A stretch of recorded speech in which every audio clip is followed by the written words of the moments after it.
Go. Recording in progress. Hey folks, Roland Martin here, host of Roland Martin Unfiltered, founder of the Black Star Network. I'm coming to you live from the MGM Grand. My man Jalen Rose is having his Celebrity Golf Classic, and so the parents' party is happening right now. But it didn't stop me from joining the Wind of Black Men called. We had a phenomenal response on Monday. Some 55,000 folks signed up for the call. We raised $1.4 million. It's been lots and lots of intensity. A lot of people really responding. In fact, it's interesting. Y'all may have seen this. I'm going to send it to Keenan, and we can play it later. There was a young lady whose dad was not interested. She said he is not going to vote. She went on TikTok and told this story. Well, she said she saw the notice on my Instagram or TikTok page or whatever. She sent it to her dad, and then on Monday night, she kept calling her dad, trying to figure out where was he. He wasn't returning her phone calls. She found out later he spent more than 3 hours on the Wind of Black Men call, and then he texted her and he said, "I'm absolutely voting for Kamala Harris." So don't think for a second that you sending this information out cannot impact men or women who are sitting on the fence, who are choosing the couch over voting. And so it's critically important that we have good information, fresh information that you can use to talk to other people. Our co-hosts are joining us right now. Let's right now go to Khalil Thompson. He's executive director of Women of Black Men. I was just with Khalil, National Urban League in New Orleans. Khalil, how you doing? I'm doing great, sir. Good to see you down in New Orleans in the Big Easy. Hope you had your beignets and had your fill. Happy to be back here with all of you.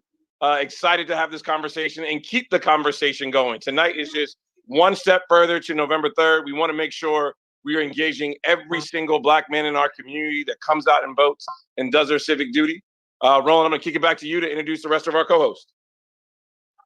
All right, then. So, I'm going to be muting and unmuting because I don't want the music here to become overbearing. Let's now go to Mike Blake with Kairos. Mike.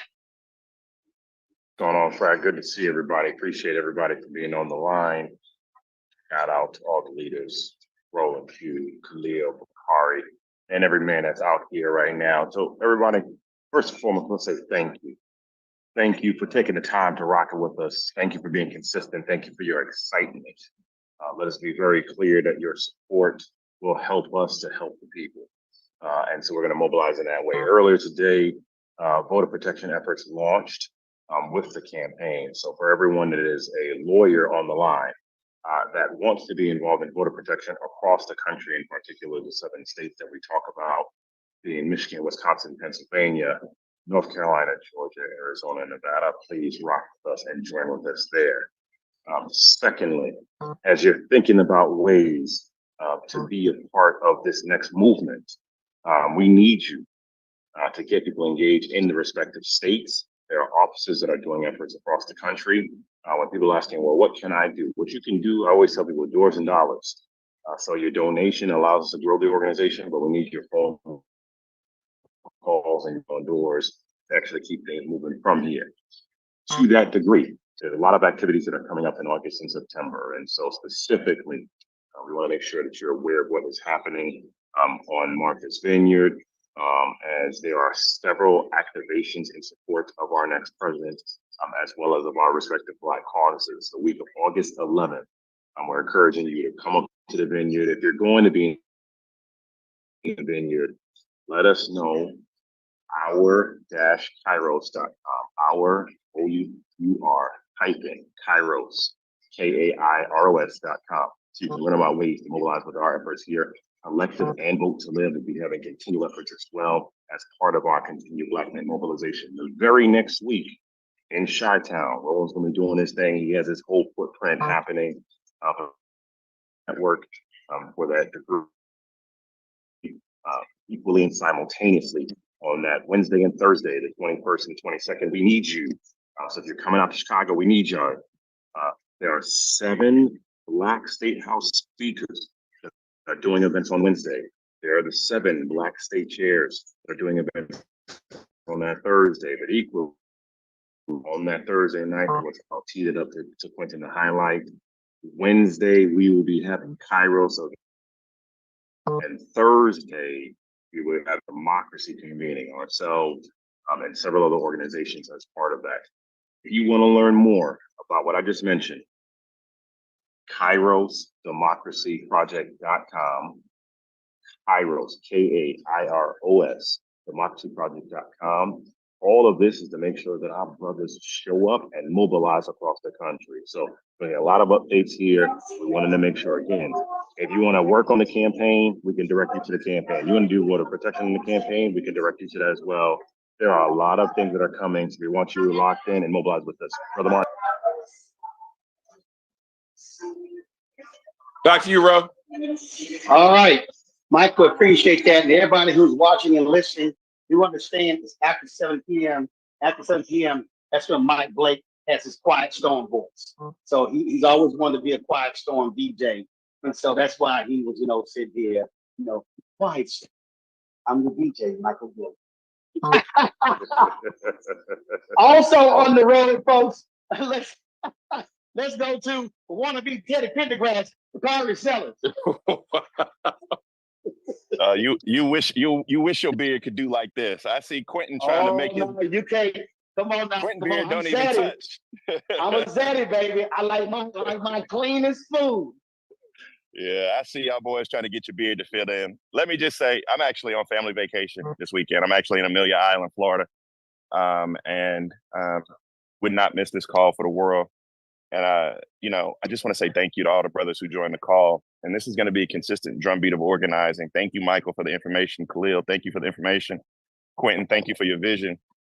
And Roland, you've always been there for all of us putting things like this together. And so thank you. What happened last week or whenever it was, it felt like it was 2 months ago, has taken off. And more Black men are reaching out, trying to join these efforts. Let me just talk briefly, really quick about messaging and just some top line points. One of the things I hope that we all are doing are going out from these calls and being apostles of hope. I hope we're actually going out, leaving these calls and talking to other brothers and sisters who are not able to join these calls. And one of the things I want us to start doing with our messaging as we're going through this process is begin to talk about things in which Kamala Harris can do to change your life. There's a lot of talk about the history of Kamala Harris, the fact that she'd be the first Black female, but you can actually see that. I know Michael Blake was a part of an effort back in 2008. So was Khalil, that led to the first African-American president of the United States. But people can see that history in Kamala Harris. What I ask you to do is tell people those reasons why you support her. Tell people those reasons outside of that, of why you believe she can effectuate change. For me personally, maternal health, what she's doing around reproductive rights, what she's doing around economic mobility for Black folk in particular, what she did for HBCU funding for our schools. Roland knows that in and out. And Roland, one day we need to get Prez on here to talk about those things. And so what I want us to do is begin to have these conversations, not necessarily focused on the history, but I want to focus on the things in which she has done and will do for us. And those are just a few of my personal reasons. The last thing I want us to do is grab some of our young brothers. I was looking at Meek Mill a few weeks ago, looking at Sway Lee just last night. Before we kick these brothers to the side, before we lash out at them for saying something that may be uneducated, let's see if we have the relationships in this room, in particular, to bring a lot of these young brothers in, invite them to the call. I'll make myself available, not just for those two who have some fame or notoriety, but if there's another group of young brothers that I can help, or Roland can help, or Khalil can help, or Q can help, or Michael can help, let us be those vessels. The last thing we need to do is beat up on them or castigate them for views that may just simply be uneducated. If we can tell them one of the reasons why we support them. And so look, I appreciate all of you all. Thank you. My wife is already hovering over my shoulders, asking where I am on family vacation. And I blame Quentin. And she looked at me and said, well, Stephanie would not let Quentin do this. Why are you out here doing this? So there we are. But I love you all. Thank you. Well, Bakari, you got to remind her, Quentin was on Monday's call and they were away and Stephanie allowed it to happen. So I'm just saying, but I understand. Go ahead and rock it. Sun's about to go down. Y'all go enjoy the rest of the sun for the day. Y'all know how it is when they have in basketball, they always save the star for the last intro. And so the fifth co-host, we will saying on Monday, he is the co-founder of Collective PAC. He's a bad brother. He's raised millions of dollars. And don't let the glasses fool him. He's the Rico Suave of politics. Put your hands together with Quentin James. Thank you, Roland. Thank you, brothers. It's great to be here with you all again. A lot has been said about history that was made in the announcement, but now the hard work begins.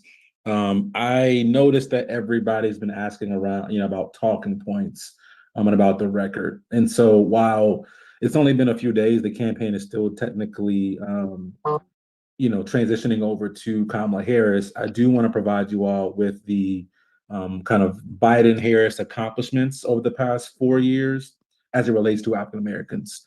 So in the chat now, you were getting a link. Click that link, and that will give you kind of what we call the Black fact sheet on what Vice President Harris and President Biden have done for Black people over the past 4 years. And again, I know, look, we got to give time for the vice president to outline her vision for America, but we can't deny some of these stats. When you hear things like they capped the cost of insulin at $35, that's a Black policy win, because the majority of people, if you can imagine, disproportionately at least, who are facing issues around diabetes, we know are people. And so capping that cost is really important for Black seniors. They cut Black child poverty in half by making sure families are getting about $300 per month and up to $1,400 per family. They created 2.6 million Black jobs or jobs for Black workers, help close the racial wealth gap. You all can review this sheet here yourselves. But again, we want to make sure you all are armed with this as you're out there hearing people saying, what have they done for Black people? This fact sheet here will help illustrate and provide you with the tools to talk about that. So that's one. If you have any questions, please put them in the Q&A. We'll get to them. But people are asking about, the future. Let's give some time. We need to let the vice president communicate that to us. But at the same time, when it comes to what has been done, you have that fact sheet. The next thing I want to just point out real quick is last week, we raised approximately, I'll get the exact figure in about 2 seconds. So we raised over $1.4 million last week. And part of that money that we raised is going to allow us to support Black male organizing effort. And so we're looking to provide grants to organizations doing Black male voter engagement work. I'm going to post here, if organizations want to apply for grants, then with Black men in this organization, please fill out this form over the next few days that we can see your plan, see where you're based, and get you information on how to support your work over the next few weeks. You got 100 days left. And so the link I just shared you for grants is there, as well as the talking points for the campaign. Roland, passing it back over to you to get to some guest speakers, and we'll be talking throughout the evening. Again, we're still raising money, fam. So if you were not able to give last week, we would love for you to give this week as well. And we'll post that in the comments in chat for you all as well. Back to you, Roland. Roland, while you're coming back. All right, Quentin, I certainly appreciate it. So yeah, we'll take a little time. So I'm muting myself when you're talking, so you're not getting background noise here. So I appreciate it. Don Lemon is here. He's going to take over when I step away, because I was away at 8 o'clock to go do my duties here. So Don is here right now. And I want to quickly go to Antoine Seawright. He's the CEO of Blueprint Strategies, LLC. He also is a Democratic strategist. Antoine, you got the floor.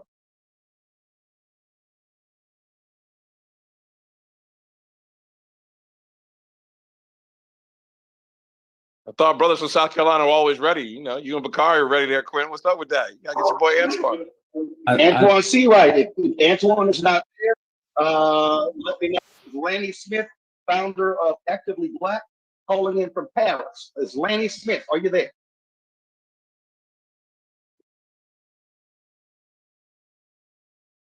All right, y'all let me know when Lanny's there. I do see the Michigan Lieutenant Governor, Garland Gilchrist. Lieutenant Governor Gilchrist, take it from here. Roland, thank you, brother. Quentin, Bakari, Khalil, everybody, thank you for your leadership. I'm coming to you right now from Detroit, Michigan. I was on that call last week from London, so I'm caught up from the jet lag, but I'm just as hyped now as I was at 2 o'clock in the morning when I jumped on with y'all to tell you how excited I was about this vice president becoming our next president. I'm so hyped for Kamala Harris. I'm hyped for the role that Black men are going to play and making sure that we create the conditions for this to be a historic election, not only in terms of her victory, but in terms of our participation. We have a tremendous and unique opportunity to make sure that our story is centered in how we are telling the story of what's possible in this election, not only for what's possible today for our people, not only for what has happened and how the progress that we've made, but also what's possible for that future. So while Quentin is right that we await eagerly how the vice president will frame her vision for the future and our role in it, I am eager for us to do that work right now, because regardless of how the vice president chooses to frame the work that she plans to lead herself, we can start framing right now the role that we will play in our communities, in our country, and in this election. So I would just challenge and encourage everyone to really step up and stand tall and own your space. This being called Win with Black Men is particularly inspiring to me because it really shows, well, if you can win with Black men, to me, that means that we can't win without us. So we need to make sure that we are really up here, all hands on deck, really outside, going and talking to every single person that we can, letting them know why this is important to us so that they can see why it's important to them. I want you to center the fact that your story matters here. For far too long, I think too many of us have been timid. Too many of us have been unwilling to really bring our full selves to participating in the political process. We don't have time for that anymore. We need everyone to be a part of this movement. Certainly in the state of Michigan, the city of Detroit, we have seen the difference that Vice President Kamala Harris has made through her presence. When she was last here in the city of Detroit, her last 2 trips, I will quote my wife to just say, Kamala was snapping these last couple of times she was here. That's because I think she has really been locked in and been focused on how she not only she's delivered for our communities, but how that work translates to delivering for the community at large here in Michigan and here in America. The things that are good for Black men, what's good for Black men is great for America. And so I want to make sure that we recognize that we own that, and that we walk tall with pride as we step up and step in. We all must do something important in this moment. Now, that's going to look different for every individual. We all bring different things to the table.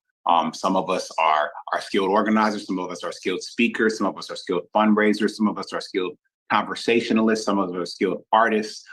Whatever gifts God gave you, I want you to really think, look within yourself and understand how you can apply them to this movement so that we can all own this victory, all have a piece of this victory, so we can all have a piece of that future. That's how we're going to make this happen. So really, everybody, stand tall for yourself and stand tall for one another. Stand tall for our community, stand tall for our future by getting up, getting out, and getting in. When any of y'all touch down, fly over, drive through, ride the train in the state of Michigan, I need to hear from you so we can make sure that we maximize the impact that you have in this state. Because this state, now we might have some people over here, some other so-called swing states, but the most decisive state in this election is going to be the state of Michigan. So I'm taking all comers who are ready to come in and help out and make sure that we deliver Michigan so we can deliver America. I know I'm going to pass it back to you, Roland, but I do want to shout out one person who did that example, and that's my brother, Mayor Quentin Lucas from Kansas City. We kicked off barbecues for Biden, which I'm so excited to be able to rebrand. To be able, he came and jumped in with our labor brothers and sisters on the west side of Detroit, across the street from my church, really stepped in to get people energized and excited. I want that same energy from as many of you as possible coming through Detroit, coming through Flint, coming through Saginaw, coming through Pontiac, coming through Benton Harbor. We need your presence and your voice, your participation to win Michigan so we can win this election for Vice President Kamala Harris and for all of us. So thank you for having me on here on this call. I got to get back to my wife too. I'm not going to get in trouble with my marriage. I'm like some of y'all. So let's get this done efficiently tonight so we can be effective tomorrow and we can win this movement. All right. God bless, brothers. All right. Lieutenant Governor Gilchrist, we so appreciate it. Thanks a lot. And folks, understand we got more than 1,500 folks who are on this Zoom. We're streaming on StreamYard. We got more than 1,000 on YouTube. I will look at the chat. We got folks who are joining us from England. I've got a text message. A brother is listening to us in Colombia. And so he asked about the links that Quentin mentioned. Folks, keep in mind, all of the information we posting on social media and is posting on womenwithblackmen.org. Plus, we're going to be sending out, we're not going to be inundating you with emails. We're going to be sending out stuff to the database as well. So if you have not registered, please register at winwithblackmen.org. You can have your information, and we can send you this critical information so you will be able to share it with your friends and your family. Is Antoine Seawright there? Catching a plane. Okay, Antoine's not. Is Antoine? So if Antoine's not there. Is Lanny there? If Lanny is not there, is Michael Nutter, the former mayor of Philadelphia, is he there?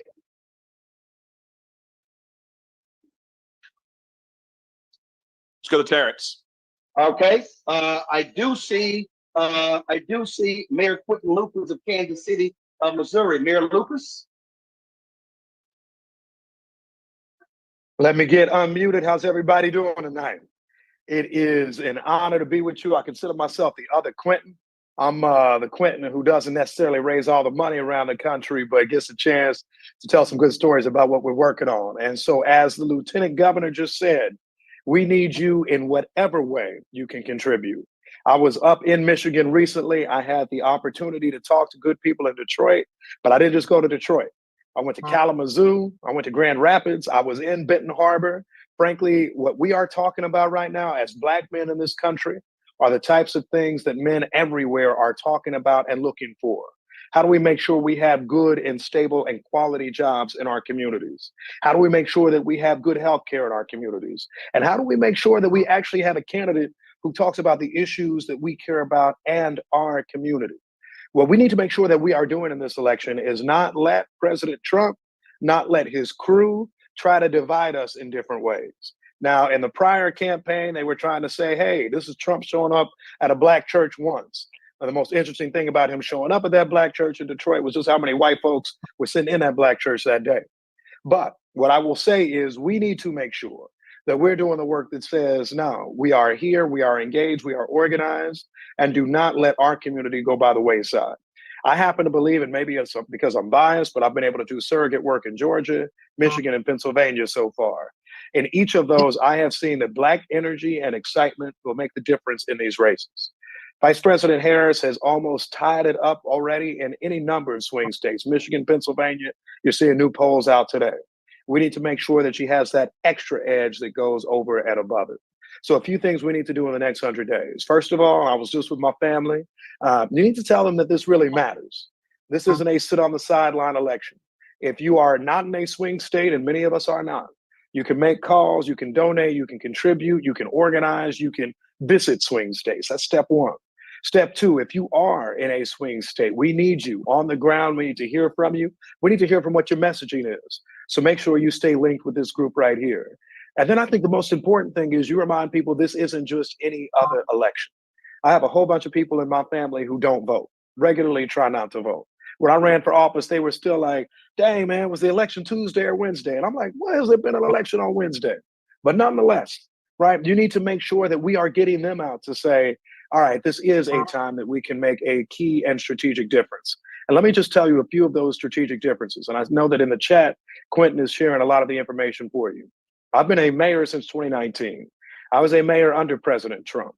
I saw the absolute foolishness that existed when we were dealing with COVID-19 and American healthcare. I saw the foolishness that existed when we tried to address issues like gun violence. In my city, we had a very prominent shooting right after the Kansas City Chiefs won a Super Bowl. The Republican answer was just to say, let's not talk about guns, let's not do anything. President Biden and Vice President Harris were able to pass the Bipartisan Safer Communities Act, making sure we have resources to make our communities safer. They're invested in our healthcare, in our cities, in our schools, in our communities. And this is a time we can make a very clear difference. So I'm proud to stand with other Black men in America throughout our country, because I think we will make a difference. We will get 4 more years to truly change this country for the better. And more than anything, we get 4 more years to build more outstanding leaders in each town, village, city that we find Black people in, and we'll be able to succeed even further. So thank y'all for letting me be here. It is good to see so many of y'all. I ain't seen my brother Don Lemon in a minute, so it's good to see you again, sir. And everybody involved. And I'll turn it back over to our leadership. Khalil, you're doing a wonderful job. Mayor Quentin Lucas of Kansas City, Missouri. I sure appreciate it. Thank you so very much. Folks, since President Joe Biden 1 week ago decided he wasn't going to seek re-election and he endorsed Vice President Kamala Harris, you've seen a dramatic shift in polls, national polls, battleground polls as well. You've seen a shift in approval ratings, favorability ratings. And so joining us right now is someone who is quite familiar with polls, Terrence Woodbury. Terrence Woodbury, of course, has his own polling firm, and he's always pouring over these numbers. He's been spending time with focus groups. So, Terrence, what you got for us? Thank you so much, Roland. Thank all of you gentlemen for being here. I started this company to make sure that we are lifting up the voices that are underrepresented and misrepresented in research. And I can assure you that no one is more misrepresented in polling right now than Black men. And so we've been keeping our finger on the pulse. We work with organizations like NAACP, Black Lives Matter, Collective PAC, Black Men Vote, Higher Heights, in order to keep our finger on the pulse. We're in focus groups almost every night, y'all. And so I don't come to tell you my opinion. I come to tell you the opinion of the Black folks that we talk to every day. Look, with the support of Brother Quentin, we do have a new poll from of the vice president post her becoming the nominee. Quentin also just got back from vacation, so we got to talk about how we're gonna get that data out into the public. But for now, I want to show y'all a couple of slides.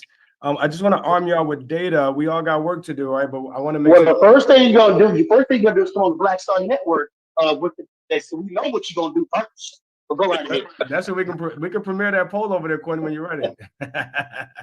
All right, y'all. Let me just walk you through a couple of points real quick. I got 5 minutes. Number one, the vice president is not going to inherit Joe Biden's coalition. She's going to have to build her own. Joe Biden became president with a lot of blocks of voters that not all Democrats do well with. Groups like white seniors. All Democrats do well with Black seniors. I always say I love Black seniors because we know they're going to vote and we know who they're going to vote for. Well, Joe Biden did exceptionally well amongst white seniors, who are the largest voting bloc in America. Something tells me that Kamala Harris is not going to do better than Scranton Joe with white seniors. And so she's going to have to consolidate her base of Black voters, of young voters, and of POC women and of women of color. Look, hey, Terrence. Yep. Hey, Terrence, but I want you to explain that point there. And first of all, Democrats have not done well with white voters since the LBJ in 1964. Biden did the best among white voters, correct me, of any Democrat for really 30 plus years. Was it 42% of white voters who received? That's exactly right. 42, 50, Hillary 60, I think. Yep. Hillary Clinton was around 38. So the reality is 39. that it's critically important for Vice President Kamala Harris to get around 40% of white voters, correct, and to have a dramatic increase of Black, Latino, and young voters, right? That's exactly right. So Barack Obama's coalition included a lot more voters of color, not just a larger share of them, but there were more of them voting because they were mobilized by Barack Obama. When Joe Biden got elected, he did much better than Barack Obama and Hillary Clinton with groups like white seniors, like white women, like white college voters. Some of those groups Kamala Harris is going to do well with. I expect her to do well with white women. But some of those groups she's not going to do as well with, like white seniors. She's not going to do as well as Scranton Joe does with white seniors, and they're the largest voting bloc in America. President Biden also got 79% of Black men's votes, y'all. Kamala Harris ain't going to win with 79% of Black men's votes. She's going to have to get closer to 90%. She's going to get close to that Obama level number. The reason he was able to win with 79 is because of how well he was doing with the groups that we know she's not going to be able to perform as well with, like white seniors. All right, number two, pervasive misinformation and disinformation have done damage to her credibility amongst the exact groups that she needs to win: Black people, young people, and women of color. these stereotypes that she's not Black enough, that she's not woman enough because she don't have kids. I hear all of this shit in focus groups. And the thing that we hear the most is that she locked up a bunch of Black folks. So what do we have to do? We have to redefine her before we allow them to define her. That starts with layering in her bio. It doesn't start with her resume, right? It doesn't start with how many offices she's won and how many glass ceilings she's shattered. That's important. But for Black men, we got to know who she is. Who's your mama? You know, where you from? What do you believe in? Do you go to church? Do you pray? We need the basics. And then we can get to correcting the record. And then we can be, to Quentin's point, and then we can start crystallizing her vision for the future. And then most important, we have to define the existential threat of this election. Another correction I want to make, folks, the threat here is not racism. Black men know that Donald Trump is racist. They know that politics is racist, that it's kind of built in. And so we can't expect that, like, if we can just raise that, the thing he said about the Central Park Five, or that thing he said about shithole countries, they heard all of it. So the racism is not disqualifying. The violence, the clear and present danger that he's putting our community in, that is what is disqualifying. And Terrence, to define the Project 2025. Terrence, I want you to explain this here to everybody who's watching. Okay, there are polls out there, but you are doing focus group, which means questions are being asked, and you are hearing direct, raw answers from brothers and sisters. That's right. And so this ain't anecdotal stuff. That's so explain the focus group. I need people to understand what you're hearing and why you're telling us this, because you're hearing this directly from the mouths of individuals who are considering voting for Trump, who might be Democrats or independents, who may be on the couch. Just explain that for the people who don't quite understand. Yeah, that's exactly right, Roland. And so we are a public opinion firm. We're not a polling firm, right? And so we keep our finger on the public opinion of our communities. That includes polling, but that also includes sitting in focus groups almost every single night. We conduct over 20 focus groups a month. That's almost every night, folks. I'm in Philadelphia last week. I'm going to Detroit next week. I'm in a battleground state at least once a week because we are listening to the voters that are going to determine the outcome of this election. And one of the things that we're hearing the most is number 3. In fact, I was in focus groups on Tuesday, 48 hours after she was nominated, and I heard number 3 more than I'm hearing anything else. And that is, Black folks are not underestimating the America's proclivity for racism, right? And what does that mean? In these focus groups, when I asked them about, how do you feel about Kamala Harris being nominated? Do you think she can win?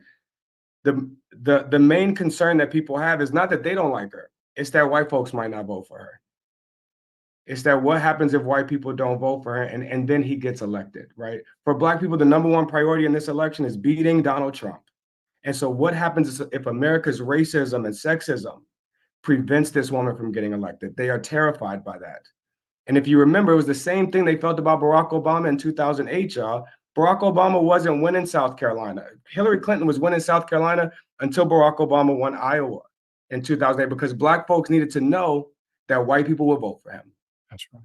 We needed to know that before we bet on him. We needed to know, because we're not just voting for ourselves. We're practical voters. We're voting to defend our communities. And right now, we're defending it against that existential threat of violence.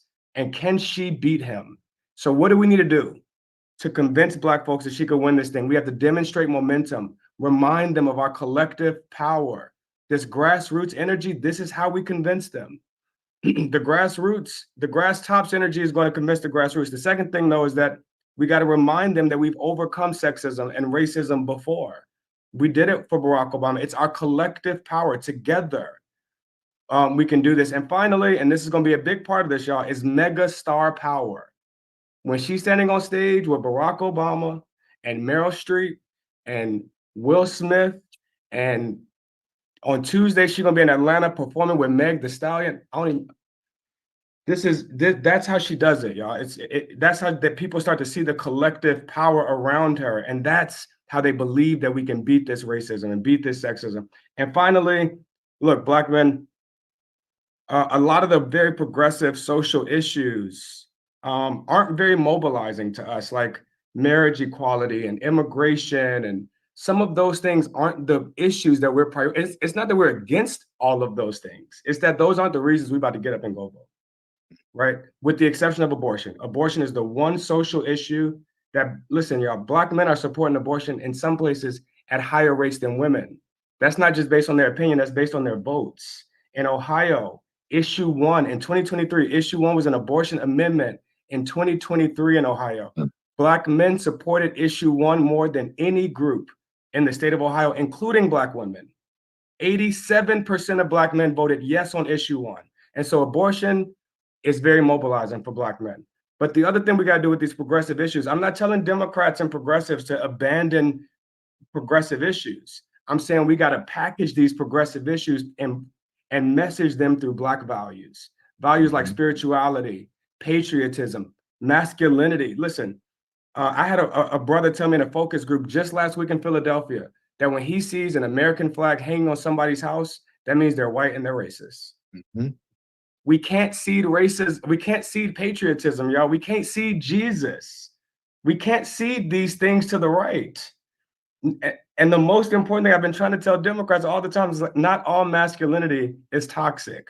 We can't seed masculinity to the right, or you're going to seed my father. If you seed God, and you seed patriotism, and you seed masculinity, there's no place for him in this party.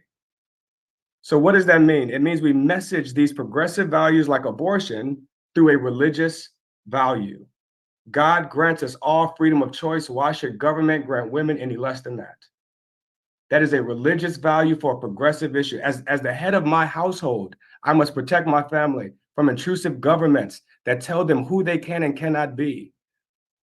That is a masculine value for a progressive issue. In fact, that last bullet point is exactly what we see Dwayne Wade doing every single day for his daughter. As the head of his household, he stands up for his trans daughter because that's his responsibility as a father, right? These are the ways that we use our values to message these progressive issues. All right, y'all, let me give you a couple of slides real quick. First things first, this is a poll that was taken the day after she became the nominee. I told you she's not going to inherit Joe Biden's coalition. Well, we see that happening already. But we also see her putting together her own. She's doing a lot, 7 points worse with men, 7 points worse than Joe Biden was doing with men. But the reason she's closing that gap, that there was a 6-point gap between Biden and Trump, there's a 2-point gap between Harris and Trump, 2 points. She's already closed about 4 points in 24 hours. The reason she's doing that is because she's putting together the Kamala Harris coalition. Look at that list at the bottom there. She's doing 6 points better with Democrats, 4 points better with Latino voters, 12 points better with young voters, and 15 points better with Black voters in 24 hours. Before she's even had a chance to make to make a case for herself, her coalition is already assembling one. About 30 more seconds, Terrence. Last thing I want to give y'all, this is the last one because you're going to hear a lot about her locking up Black folks, all the top cop shit. You're going to hear that, right? Because that's the misinformation that they found to be most effective. Well, we did this poll back in 2020 with Collective PAC again. And we started giving them facts about her. And this is one of them. Kamala Harris was the first attorney general in the country to require statewide policing agencies to wear body cameras and have implicit bias training. Well, when we introduced this information, 53% of Black voters became more favorable of her. 53%. That's not a persuasive statement. It's just a fact. And what that tells me, guys, as I wrap up here, we have to introduce the facts about her. We got to tell them, give them the truth, because when we do, we increase her approval amongst people of color from 51% to 72%. We can do this, y'all. It takes money. Please donate. But it's also going to take each of you amplifying this voice on your respective platforms. Thank you, guys. Hey, Roland, can I ask a question? Terrence. Yeah. Yeah. Hey, Terrence, it's Don Lemon. Thank you. And thank you for coming on the other day. Everything that I've been hearing, you said exactly what I've been hearing from people. But the number one question I want to know is, when people told you how and they gave misinformation in these focus groups, were you able to convince them otherwise? Were they convincible? Yes. Could they change their minds? And Absolutely. did they change their minds? Absolutely. Also, absolutely. They need to hear. So there's a couple things. they need to hear the facts about her, right? But they need these facts to go back. They need to hear what she was doing in 2005 as a process. It's not just what she's been doing in the last 3 years as VP. Because when you just tell them, and she's done a lot as VP, but when you just tell them what she's done for the last 3 years, it feels like pandering. Oh, she's just doing that because she wanted to be president. But when you tell them that in 2005, she started a Back on Track program that guaranteed a job and housing for every single person that was released from prison, and that has now become a model for 100 cities across the country. Well, that was 20 years ago. She wasn't running for president 20 years ago. That she was doing progressive work, and that's the kind of stuff they need to hear. And it is convincing, Roland. I'm sorry, John. Thank you. Yeah. Terrence Woodbury, hit strategist. I truly appreciate it. Thank you so very much. Folks, Terrence also said something in 2022. When you tell Black people that our vote will make the difference, there's a higher likelihood they're going to vote. We got to explain to people that if we vote 68, 70, 75% of our numbers, we can clean up the election. Andrew Gillum lost by 30,000 votes when he ran for governor of Florida. Sheriff Beasley lost by 401 votes. There was Chief Supreme Court Justice. And a conversation yesterday, an African American won by 14 votes in the local election. And so we got to explain to people that our vote does matter. It made a difference. Obama won North Carolina by 14,100 votes. And understand, North Carolina Republicans immediately changed the voting law because of what happened in North Carolina. So we got to explain to people our vote matters. Our next guest understands that. The former mayor of Philadelphia, Michael Nutter. Mayor Nutter, how you doing?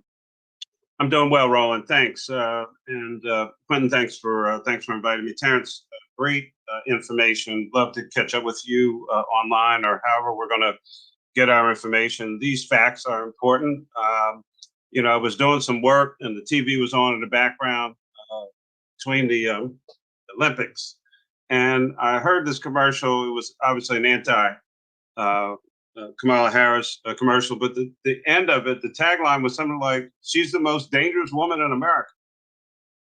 Wait, Mayor Nutter, can you tell them how often you're hearing that commercial in Philadelphia? Because folks that aren't in the battleground don't know how much they're doing to define her in these places already. Sure. I would say I heard it 3 or 4 times in the course of the day. I mean, the first time I heard it, I burst out laughing. It's like, are you serious?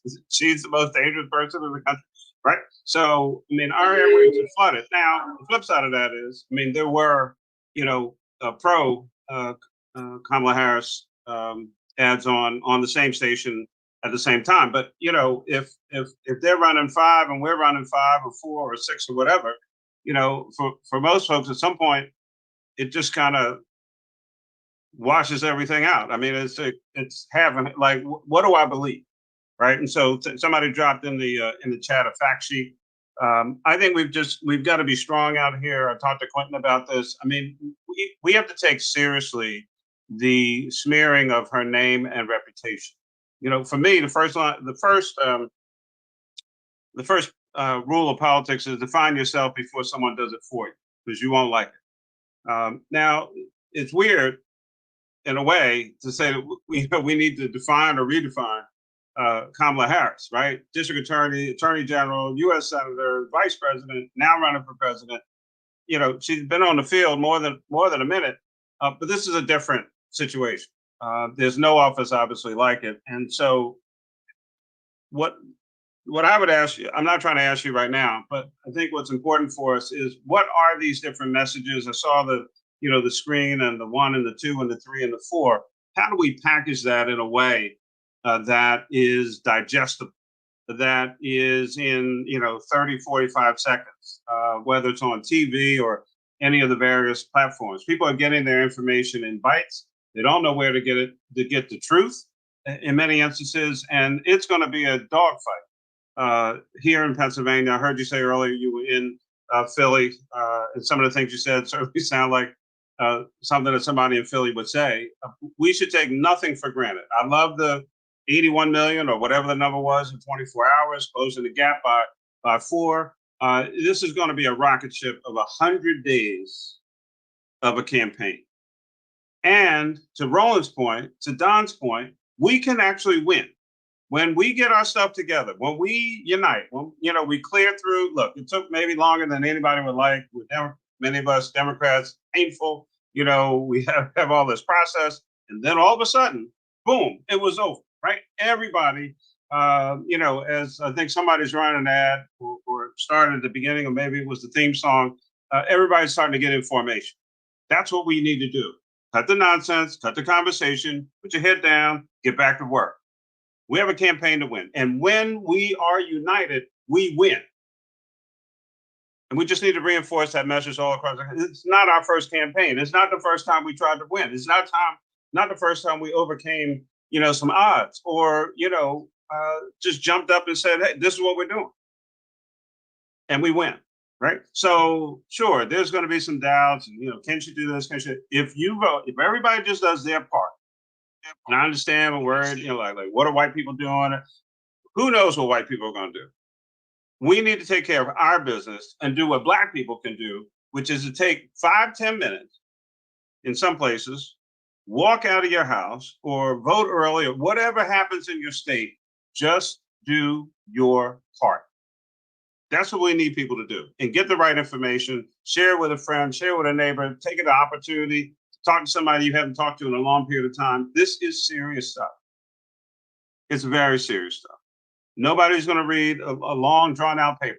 Sorry. These are the issues, 3 or 4 things. People keep track. This is what it's about. This is what I'm communicating. Let's keep it moving and get out and early vote, day vote, whatever vote you're doing, do that vote. All right, Mayor Nutter, we so appreciate it, sir. Thank you so very much. Let's go to my man. Glad y'all doing what you're doing. Thank you. Appreciate it. Let's go to my man, communications expert, journalist, Jeff Johnson. Jeff. Hey, you all. Good to be with you. Quentin, Khalil, Roland, all of you that are kind of on the front lines of ensuring that this happens. Thank you. But I really want to say thank you so much to Terrence. What many of us don't know is Black men are the least polled group of people in America. People know less about what we think, what we want, the complexity of our demographics than anybody. And I bring to this work, as many of you know, 7 presidential cycles, from being the national youth director in 2000 to covering the election for BET in 2008 to supporting Black Men Vote, where we specifically had a super PAC focused on turning Black men out, to running to being with comms and priorities. And one thing I've learned, the party only knows so much. And as Black men not being polled, every time I hear a briefing about what Black male voters want, I'm like, what Black men did they talk to? Which is why I think Terrence's work is so critically important. What I want to make sure, though, is that we're clear about the difference between, and let's be clear, right? I mean, we are all things. There are regional and generational, economic and educational differences. We're progressive, conservative, blackative, confusative, and everything, right, left, and in between. We identify with a variety of Black and diasporic experiences that drive what we believe and the values that are providing the grounding behind them. But what I do want to make sure of is that we're clear about the difference between Black men who are not with us. And by that, I mean Black men who are operating with a mission that seeks and is intentional about harming Black people. There are men right now who are not Dems, don't trust political parties. They're misinformed by attacks on us that seek to divide us. But they're committed to independent approaches to gaining political power. In a moment that we need as many people on the chessboard as possible, can we please, to Bakari's earlier point, engage brothers as if they are our brothers and not our enemies? I understand you're passionate. I understand that you think the only time we should be telling somebody to fall in line is if they already said they're a Democrat. If you haven't said you're a Democrat, what are you falling in line to? There are brothers out here that are actually open to hearing what Kamala has to say, but not when they're being told what they have to do. With nobody saying, what do you care about? What are your interests? What are you passionate about? Why do you vote? As a father, what are the things that you show up for your kids? As a husband, how are you leading your family? As a business owner, what are the things you want? And I think that somewhere somebody told us that we just have to acquiesce to a party agenda that really hasn't served a lot of Black men. And so this isn't just about Black men being duped by Russians or Chinese that are spitting messages at us to confuse us. This is Black men that say, I don't believe the hype. And this ain't really got nothing to do with Kamala. I don't trust anybody connected to the formal party. And there's a real opportunity for us in that regard, because it's not them saying they don't care about our community. Can we please ask them questions in an attempt to understand their concerns, their issues, who they don't want to mess with and why? So even after our engagement, even if we disagree, we can increase understanding with our brothers who do operate in integrity but disagree. I'm not with men who don't know how to support or refuse to support women's leadership. But I am with brothers who are in the trenches on a daily basis as fathers and business owners, as activists and servants, as preachers and community members who support their community, who just want answers to some questions before they decide what they do, and don't want to feel forced. And what I would say is, I was with a brother the other day who just said, I don't mess with anybody that is connected to a party. And I'm like, well, you don't really have a choice in this regard. The other thing I want us to be careful about is cultural wins are not enough for everybody. There are people that felt like they rode a cultural history bandwagon with President Obama and didn't get enough in return for focusing on cultural historical moments versus practical political returns, right? And I can't blame them for being angry about that. So I'm gonna be real honest with you. I'm not excited about Kamala Harris. I believe in Kamala Harris. And that's a fundamental difference for me. I don't have to be excited about somebody's leadership to believe in somebody's leadership. I would rather believe than be excited, because I know there's some people I'm excited about that don't have capacity. And I fundamentally believe that she does. I'm committed to supporting her leadership. I'm committed to fighting. I think Terrence talked about not talking about her resume, but I think there are places that we who are a part of this do need to defend her resume. One, to be like, this DEI shit is ridiculous. She's not a DEI hire. And two, to talk about, do you know what it takes politically and otherwise to win a DA race, to win an AG race, to win a Senate race as a Black woman? That doesn't happen because you show up and you look good and you are AKA and went to Howard. It happens because you understand the politics of your district, of your state. And you work them and you work relationships and you move. And we've got to talk about both. As I close, I think we got to remember too, y'all, that in 2020, she wasn't allowed to tell her story. It literally was like, stand there, be with Joe Biden, don't make too much noise, and get the Black women to turn out. She did not get to tell her story. In fact, Don can tell you, and folks like myself and Roland can tell you who are in the media, that many of us tried to have opportunities to do sit downs with her to talk about her story, about the tension between being a Black woman and a prosecutor, about, even though she didn't marry a Black man, what did Black men mean to her in her life and her trajectory? Those things didn't happen. I'm excited about the possibility of those happening so that brothers have the opportunity, I think, to Terrence's point, to understand what her story is, what she believes, what she wants to fight for when nobody else is around, who she has fought for. Those kind of things make a difference. So let's help be a bridge to real conversation that I think a lot of people are trying to shut down. It is not time to tell Black men that them having questions about a candidate is the wrong thing to do. Don't attack her. Don't use gender weaponization to come against her, because we're not going to stand for that. But you saying you don't know if you're with her or not is justifiable if nobody's tried to earn your vote yet. And I want us to be bridges to brothers that might be there for her. I think, Don, your question to Terrence was right on. What are the things that are changing their mind? Talking to them like they're adults. Talking to them like they care, talking to them that they're not Black women and don't think the same way and have individual views, but have a level of track record where they've been committed to our community. I talked to a brother in Atlanta on Friday, And after he told me about his concerns about trust, Got 30 seconds, Jeff. Yep, trust of the party, I told him, listen, three things are going to happen. Somebody going to get elected, and they are going to ensure that money gets spent, laws get passed, and judges get appointed. You ain't got to be excited. You don't have to love them, trust them, like them, want to go to dinner with them. You just got to pick somebody who you think is going to kill your family less and support your family most. The election is, and I'm closing, Roland, is one weapon in our arsenal. So it doesn't mean we put all our eggs in this basket, but we damn sure can't leave this one to chance. So you all, let's be imaginative in how we engage brothers, how we talk to them, how we use resources and engage. And it's not just the stars, y'all. It is massive local voices. Use the voices of brothers in these community to engage brothers in these community, because they've got trust many of us don't have there. And that's how we're going to change them. Thank you all. Appreciate it, Roland. All right, appreciate it. Thank you so very much.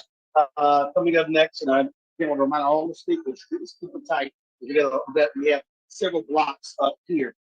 Chris Evans, he's the co-president of Fusion Entertainment. I'm going to pull Chris up right now. And then I have to step away to the Jalen Rose event. You have Chris there? Is Chris there? I'm here. Let me see, Chris. Chris is there.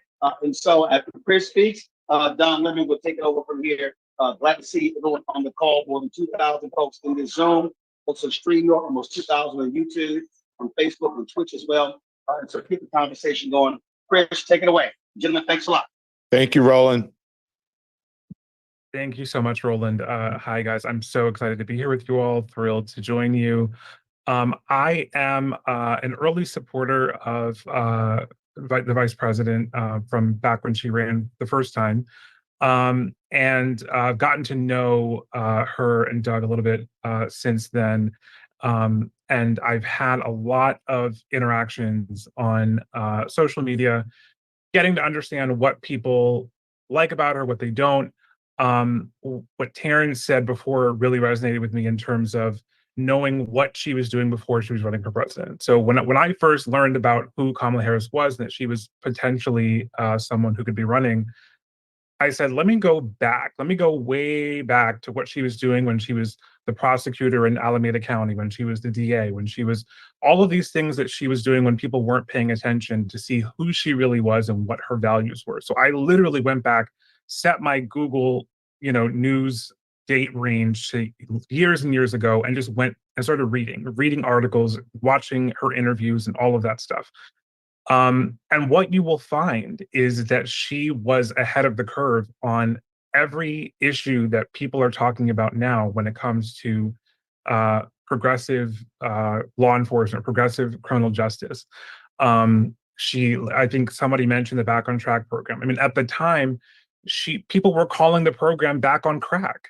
They were saying, why are you're a prosecutor, you're supposed to be putting people in prison. Why are you letting them out? So this whole narrative that people are running with now, that she had these sort of draconian policies where she was just indiscriminately locking Black people up, is not supported by the facts, but people don't know that. So I'm on Twitter every day, trying to correct misinformation that people have about her. I cannot tell you how many things I've been posting just since she announced that she's running, that people are like, oh, wow, I didn't know this about her. I didn't know she did this program or that. I didn't know that she was, pissing off the San Francisco PD because they were setting up sting operations for these young girls who were prostitutes, and Kamala refused to prosecute them. And they were pissed at her that they wasted all this time and resources. And she tried to help these girls get help to get out of the situations they were in. I didn't know about X, Y, and Z. And I'm thinking, all of this information was out there when she ran the first time, but nobody was paying attention, and the media wasn't giving her a chance to really tell her story.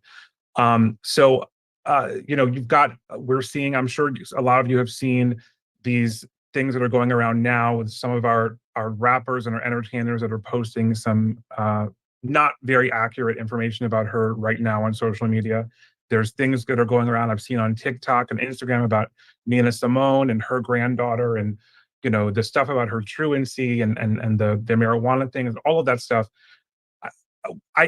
It's literally all the same playbook that they used when she ran for president the first time, and I've got the receipts ready to correct people when they're wrong. So people just need to be educated about the information. And so I think we as Black men specifically, we can go out there and have these conversations off social media, obviously everybody here on this Zoom is someone who's involved and who's going to vote and all of that stuff. But we need to get to those people who are not as motivated as we are and who are not having these conversations. So again, I have spaces on Twitter all the time about this sort of thing. I'm having one tomorrow about Kamala's story and correcting some misinformation. But I think we all continue to keep doing this work, continue to keep having these conversations. And I've also put together a bunch of documents about her accomplishments as VP, correcting different talking points about her record. So I've got all of that out there for people who may want to send it to their family members or to whomever they're talking to. But again, I'm so happy to be here with all of you guys. And yeah, thank you for having me. Chris, thank you. I appreciate it. And Chris is out there on digital and on social fighting the good fight. And listen, don't underestimate the power of digital and social, especially now. I've been opening up since Kamala Harris, since the president stepped away. I can't open my social media without seeing something about Kamala Harris, right? And so I think the campaign understands the importance of digital and especially the importance of social media, because a lot of people are getting it from there. But when you get it from social media, there are no editorial controls. So we need to make sure that what is being put out there on social media, that it is right, that it's correct. I have so much to talk to you guys about, but I want to hear from you. And feel free, I think if you have questions to our panelists, and I'm going to try to moderate to keep it short, but if you have questions to our panelists, feel free to jump in. Ask me to jump in and ask a question, because I think it's important to, in real time, to be able to respond to some of these things. Because Terrence, you're right on. I think we need to hear more from you about what people need to hear in order to correct the misinformation.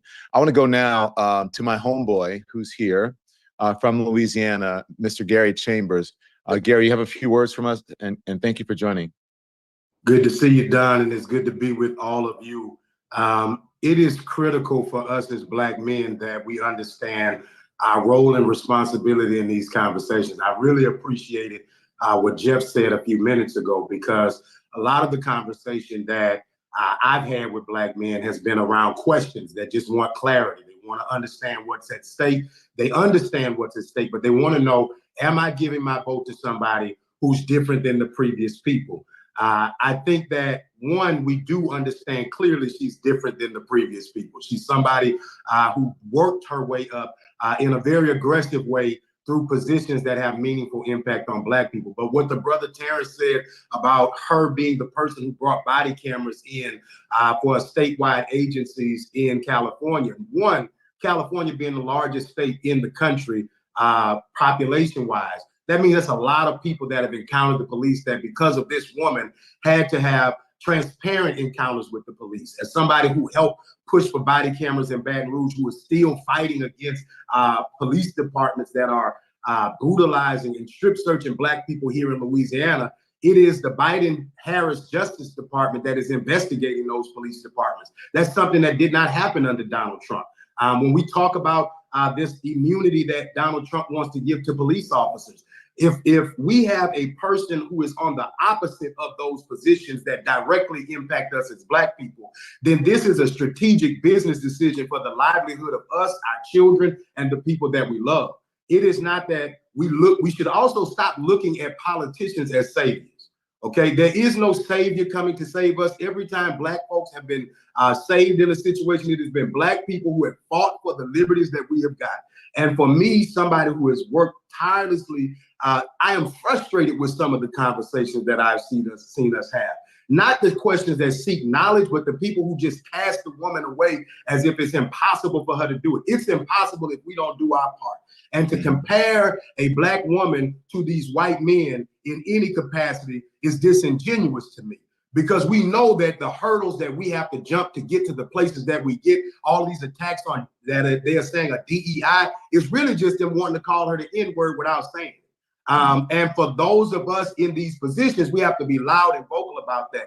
I'm not as excited or energized behind Vice President Harris as I am about what I see as the visibility and the opportunity to build momentum. $80 million in 24 hours cannot be denied. I am somebody who has ran in political races, and if I had a little bit more money, I'd be in Congress today, because it takes resources to win elections. And if you want to tell me that a Black woman being able to raise $80 million when neither Joe Biden or Donald Trump did that in a 24-hour time span, money talks and BS walks. This is proof that she has the ability to get a broad gain of support, and that support can turn into votes if we get out there and cast the message that brings us as Black people to the table. I also want to leave with this, that we as Black men, if 80% of us did our job, we got to let the minority stop being the loudest voice for the majority of Black Yeah. Gary, thank you. And I do think that there are persuadable people out there. Yes. I think that, we can win, but I think it's going to be tough in the swing states, and it's going to be tough with white men. I got to be honest, because I'm out there with every demographic, and yeah, that's going to be problematic. There's a white man call tomorrow night. I don't know if you guys know about that, and they've been calling and asking me for strategy. So hopefully they can sway some of their brothers. Hill Harper is here. Hill's running for Senate in Michigan. Hill, how you doing, brother? Is Hill there? No Hill. Hill, if you're there, unmute. All right, Hill, if you get here, then we'll get you. Terrence Green, are you there? Yes. Terrence, go ahead. You skipped because we don't have Hill. Good to see you, man. How are you? Hey, I'm great. I'm great. Good to see everyone this evening, and thanks to the team for inviting us to the call tonight. I'm a paid media strategist, and I've done advertising with national campaigns, including the Biden-Harris campaign. So this is a really fantastic thing for me to share with you a little bit of what we know sort of on the public side of things. As Mayor Nutter referenced earlier, the other side is already up. They're hitting her hard, and they're saying some things that are just completely out of line. Putting her record, and twisting it as a DA. They're saying that she let people out of jail who ended up murdering others, that she's done some really despicable things. As we talk about correcting the record, it's going to be important that we get the story out about what she really did, about how her progressive values really shape who she is and her policies. And not enough people know about that. They know about her as vice president maybe before they know about anything else. So that's an important thing that we have to make sure we get out to the public. Right now, the other side, the bad guys, have about $35 million up on television through Labor Day. Our allies have come in with about $50 million that gets us a little bit further than Labor Day, but still, has us in a position. So we're going to need to make sure that we get up as a campaign as soon as we can to make sure we can counter all these messages and come in strong and tell people who she really is. You define yourself first. And we have to make sure we do that. I'm open for any questions that people have specifically to this. But what I will say is that the campaign has had already a fantastic start in terms of getting message out to folks on digital media. And we're going to see a lot more happening when it comes to the paid side. So stay tuned.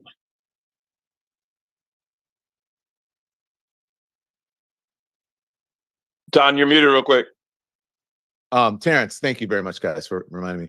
Terrence, is it penetrating? Because as Mayor Nutter said, you get 5 ads one way, you get 5 ads the other, one hitting her, one supporting her, the other supporting her. Is all of that penetrating? So far, I mean, it's interesting. We're a week into this. I know it seems like it's been about a month already, but it's been barely 7 days. So far, I think it's probably about as okay as it could be when we talk about point levels and penetration. But soon enough, the constellation of MAGA, right? It's not just Trump. It's all these other folks, dark money, that are coming in to the battleground where we can see what's on television mostly as far as the spending. What's happening sort of below the surface is all the digital spending. They're doing a lot of targeted ads, a lot of them targeted at Black voters, to be honest. When President Biden was still on the ticket, there was a massive effort on radio and digital to deliver mis and disinformation to our voters. and not to get our votes, but to suppress our votes. And that's the one thing we have to look at right here too. They're not necessarily going to bring us over with a persuasive argument. They just want to either keep us away from voting or keep us away from voting for her.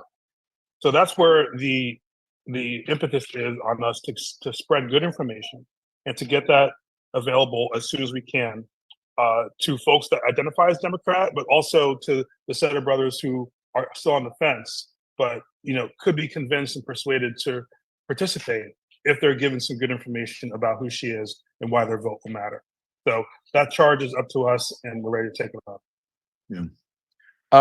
Is Terrence Woodbury still there? Terrence, I have a question that goes with something that Terrence Green said. If you're there, click off. If not, no worries. I'll just move on to the next speaker and I'll ask you personally. John, we also have 275 questions going right now that we're trying to come back and forth to. So, okay. If you guys can send it, because I don't see them. If you guys can send it, that would be great. I don't see the questions.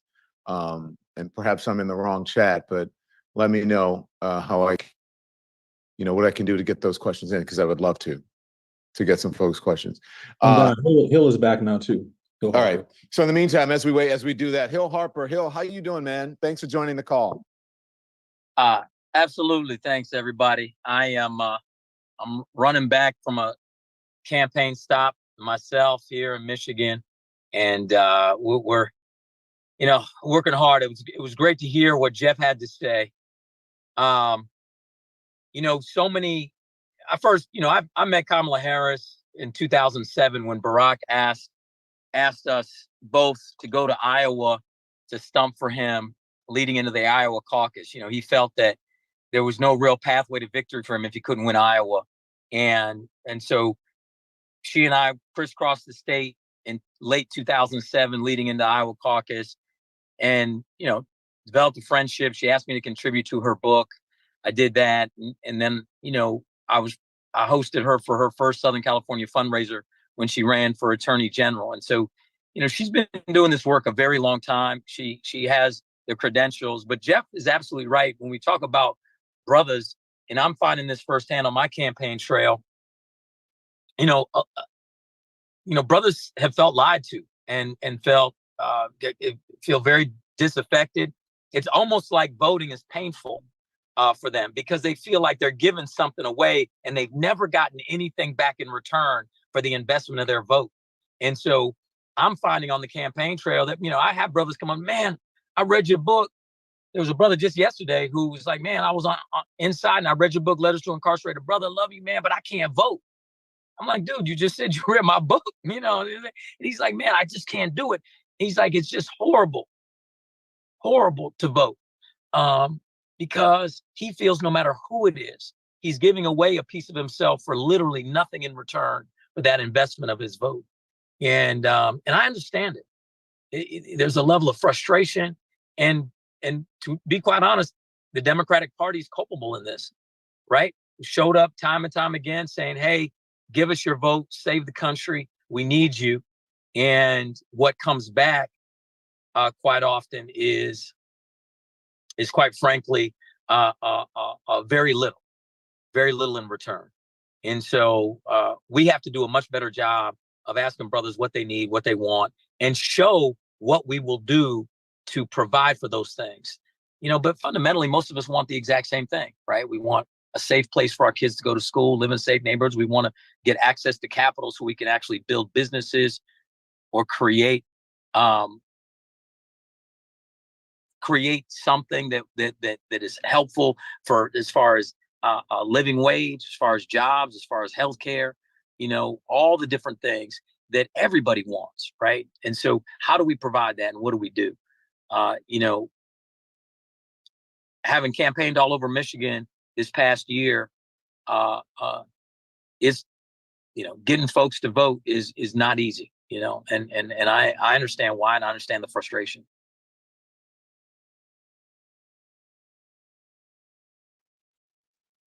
How are you doing on your campaign, Hill? Is there anything we can do to support you as we are all coming together tonight? We got 10. Election day is August 6th. We got 9 days. We got in-person early voting for the next 8 days. So I literally been, telling people, go vote, go vote. just spread the word. This is an opportunity. It's a U.S. Senate seat, and we've been, there's only been 12 Black U.S. senators in the history of this country. And if we had 12 right now, we'd still be underrepresented by population. And this is an opportunity. It's an open U.S. Senate seat here in Michigan. It's an opportunity to get real representation. And literally, 100 people in this country. When I was at Harvard Law School, my constitutional law professor would talk about all the time how the U.S. Senate was the most powerful body in all of politics, the most deliberative body in all of politics. And then when you break it down, 100 people in this country control the distribution of $7.2 trillion annually. And, Shirley Chisholm said, if you don't have a seat at the table, bring a folding chair. Why? Because you have to have a seat at the table. If we're going to get resources back to our community, we have to bring them back. And so certainly the best way to help me is go to hillharper.com and if you give a few shekels, a few dollars, it helps us do a better job on Black radio. What I've noticed is that so many people come up to me, man, I'm gonna vote for you in November. It's gonna be you and Kamala at the top of the ticket. And I'm like, dude, if you don't vote for me in the primary August 6th, you ain't gonna see me in November because I won't be on the ballot. And so a lot of our people don't even know what a primary is or when the primary is. And again, that's partly our party's fault, right? They often show up in a battleground state like Michigan with tens of millions of dollars in October saying save the country, save democracy, but they don't get us involved in the primary process. They don't pay for get out the vote work in the primary. So my campaign is having to buy all sorts of time on Black radio just to let people know there's an election August 6th, right? To do just straight out GOTV work. And so obviously any support is helpful for that, because at this point in the campaign, any dollars that come in, it goes right back out onto Black radio. And obviously TV, streaming, digital, different ways to engage folks just to educate them that there is a primary. And if you know anybody in Michigan, please get them to vote. The last Democratic primary, Black turnout in Michigan was 10%. And if 1 out of 10 people vote in this primary, Wow. your brother Hill Harper ain't gonna win. I'll tell you that. There's no way. And Hill, we just put in the chat a link to donate to your campaign. If also let us know where we can make phone calls, where we can send text messages. What can we do to support you in this final days to push? Yeah, we're doing text banking, we're doing phone banking, we're doing all of the above. So either hit me through there's a way to sign up to volunteer through the website hillharper.com, or you can also DM me. You DM me on Instagram, it's just @HillHarper. I'll connect you with the field director, and we have plenty of phone calls to be made, plenty of texts to be done. This is literally turnout work. We're in that point in the campaign. We're just trying to turn out. And what's unique about Michigan, really great voting rights, really great. And I say this all the time. Federally, I want to pass the John Lewis Voting Rights and Advancement Act. But if we actually don't vote, what good is voting rights? Like in Michigan, same day registration. If you have a felony, probation, parole, if you're in jail awaiting trial, you can vote, right? If you're 18 by November 5th, obviously you don't even need to be 18 on August 6th, you can vote. So many folks can vote. The problem is most of us don't. And so any help and any work doing that engagement, and it's going to help. And this is the deal. I got a call from 2 consultants out of DC saying, hey, man, if you can win this primary, it's going to be able to help the top of the ticket in Michigan. Obviously, Michigan's a battleground state. Why is that? Because my campaign is turning out and creating a very necessary and unique coalition here in Michigan, which is Black voters, Arab and Muslim voters, as well as people, environmentalists, the Progressive Caucus. And so having that. Now, let's be honest with this, and this is a very important point. Kamala is inheriting Joe Biden's issues with the Arab and Muslim population. And that is a real problem here in Michigan. And so this is an opportunity for her to step up and clear the record. Now, her not going to the Netanyahu address, I think, was a step in the right direction. But, there's a massive Arab and Muslim community here in Michigan that has felt very much disrespected, very much taken advantage of. They feel like they've been stabbed in the back by the Democratic Party. And, I've been fortunate to build very strong relationships in that community and to have the support of most of the leaders. Dr. Abdul Al-Sayed, Osama Siblani's have endorsed, Mayor Bill Bazzi of Dearborn Heights has endorsed, the American Muslim Political Action Committee has endorsed, the American the Arab American Political Action Committee's endorsed, Engage endorsed. So all those organizations have endorsed my campaign, and I have really good relationships there. Nasser Beydoun, who was running for U.S. Senate, has endorsed, and so that's great.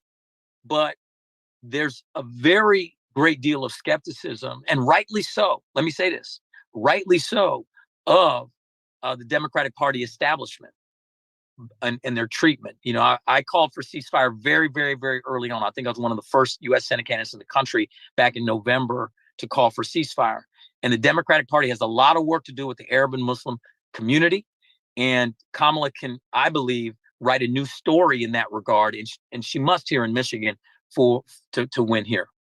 Yeah, I'm glad you meant that was my question to you, and you answered it, because I was just wondering what the tone is there, what the sentiment is there about, you know, from your community on what's going on. It's gonna be tough for her, like it was tough for Biden, to convince people there that they deserve her vote, because I'm hearing that a lot. I'm hearing that a lot from folks. But at the end of the day, it's not that tough if you're on the side of humanity, if you're on the side of human rights, if you're on the side of peace, and if you're on the side of justice.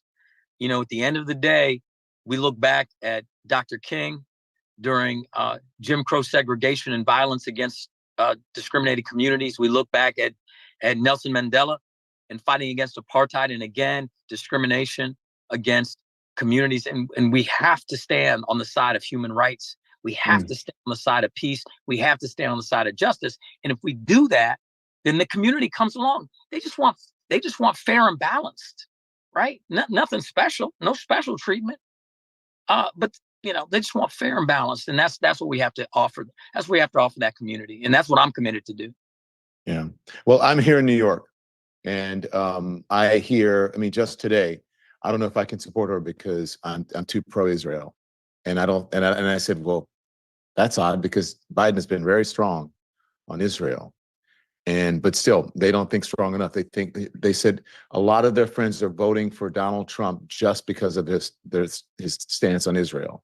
And so it's surprising to me, but I think it's going to be tough for her to sort of walk that line. I thought she did a good job with her response, as you said, not going to meet with Netanyahu, and she did a good job of highlighting the issue of Gazans and Palestinians.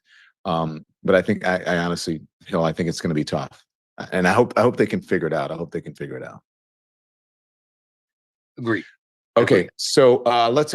Cameron Trimble is here. Oh, by the way, it's in the chat again. If you want to support Hill, look in the chat and put it on your social media. Hill, I know you've been talking to my producers, and I hope we can work it out and get you to come on before August 6th. And I think everyone, anyone who has a platform should get Hill on. Michigan is important. So appreciate y'all. God bless. You. And listen, we need more representation in the U.S. Senate. So let's do this.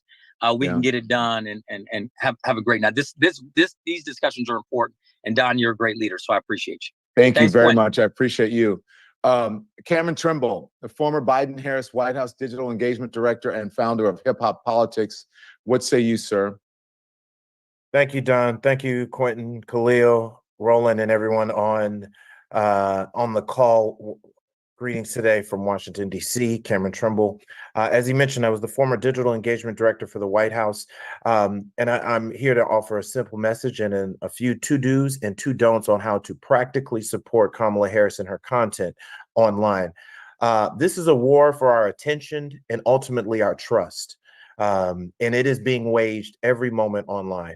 While you will be inundated with TV, radio, things you can easily turn off. One thing you will never turn off, I don't know if you can see it here, is your phone. And so every moment you're online, whether you're engaging on social media, you're engaging on your favorite streaming platforms, you're engaging on online audio or any of your favorite websites, you will begin to be inundated with information that is ultimately trying to first get your attention, and secondly, either earn or erode your trust in Kamala Harris. So I briefly want to show 3 quick digital to-dos and digital do-nots. And we'll share this We'll share this. You should always share and engage positive Kamala Harris social media and digital content loudly and proudly. We are all influencers. While it's great that big entertainers and mega star power are going to share things, most people are making their decisions based on the people they already trust, follow, and know.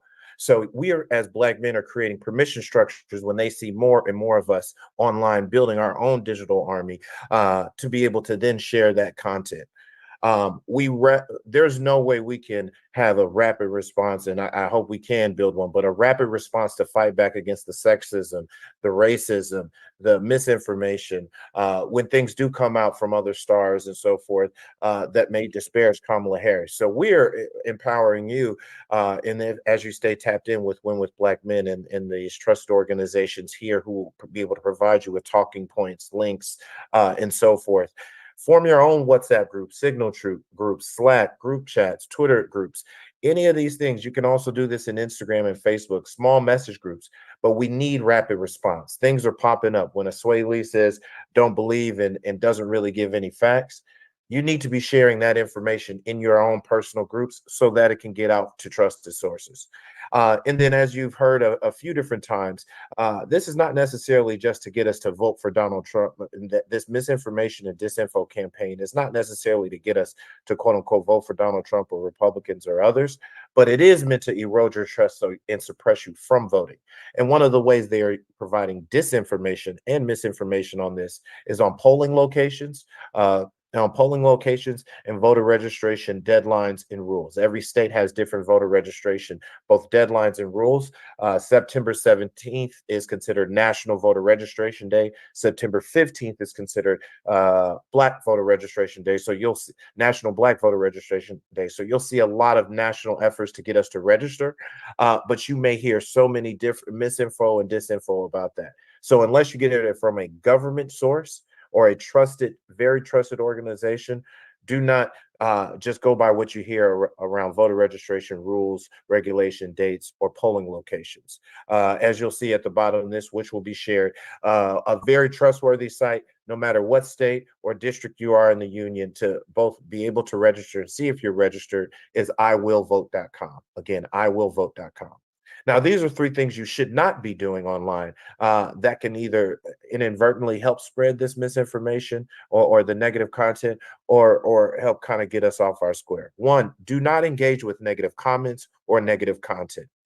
When you engage with the comments, even if you're fighting back against a troll or arguing in the comment section, arguing or sharing with your friends and saying, look at this stupid stuff, you're actually feeding the algorithm.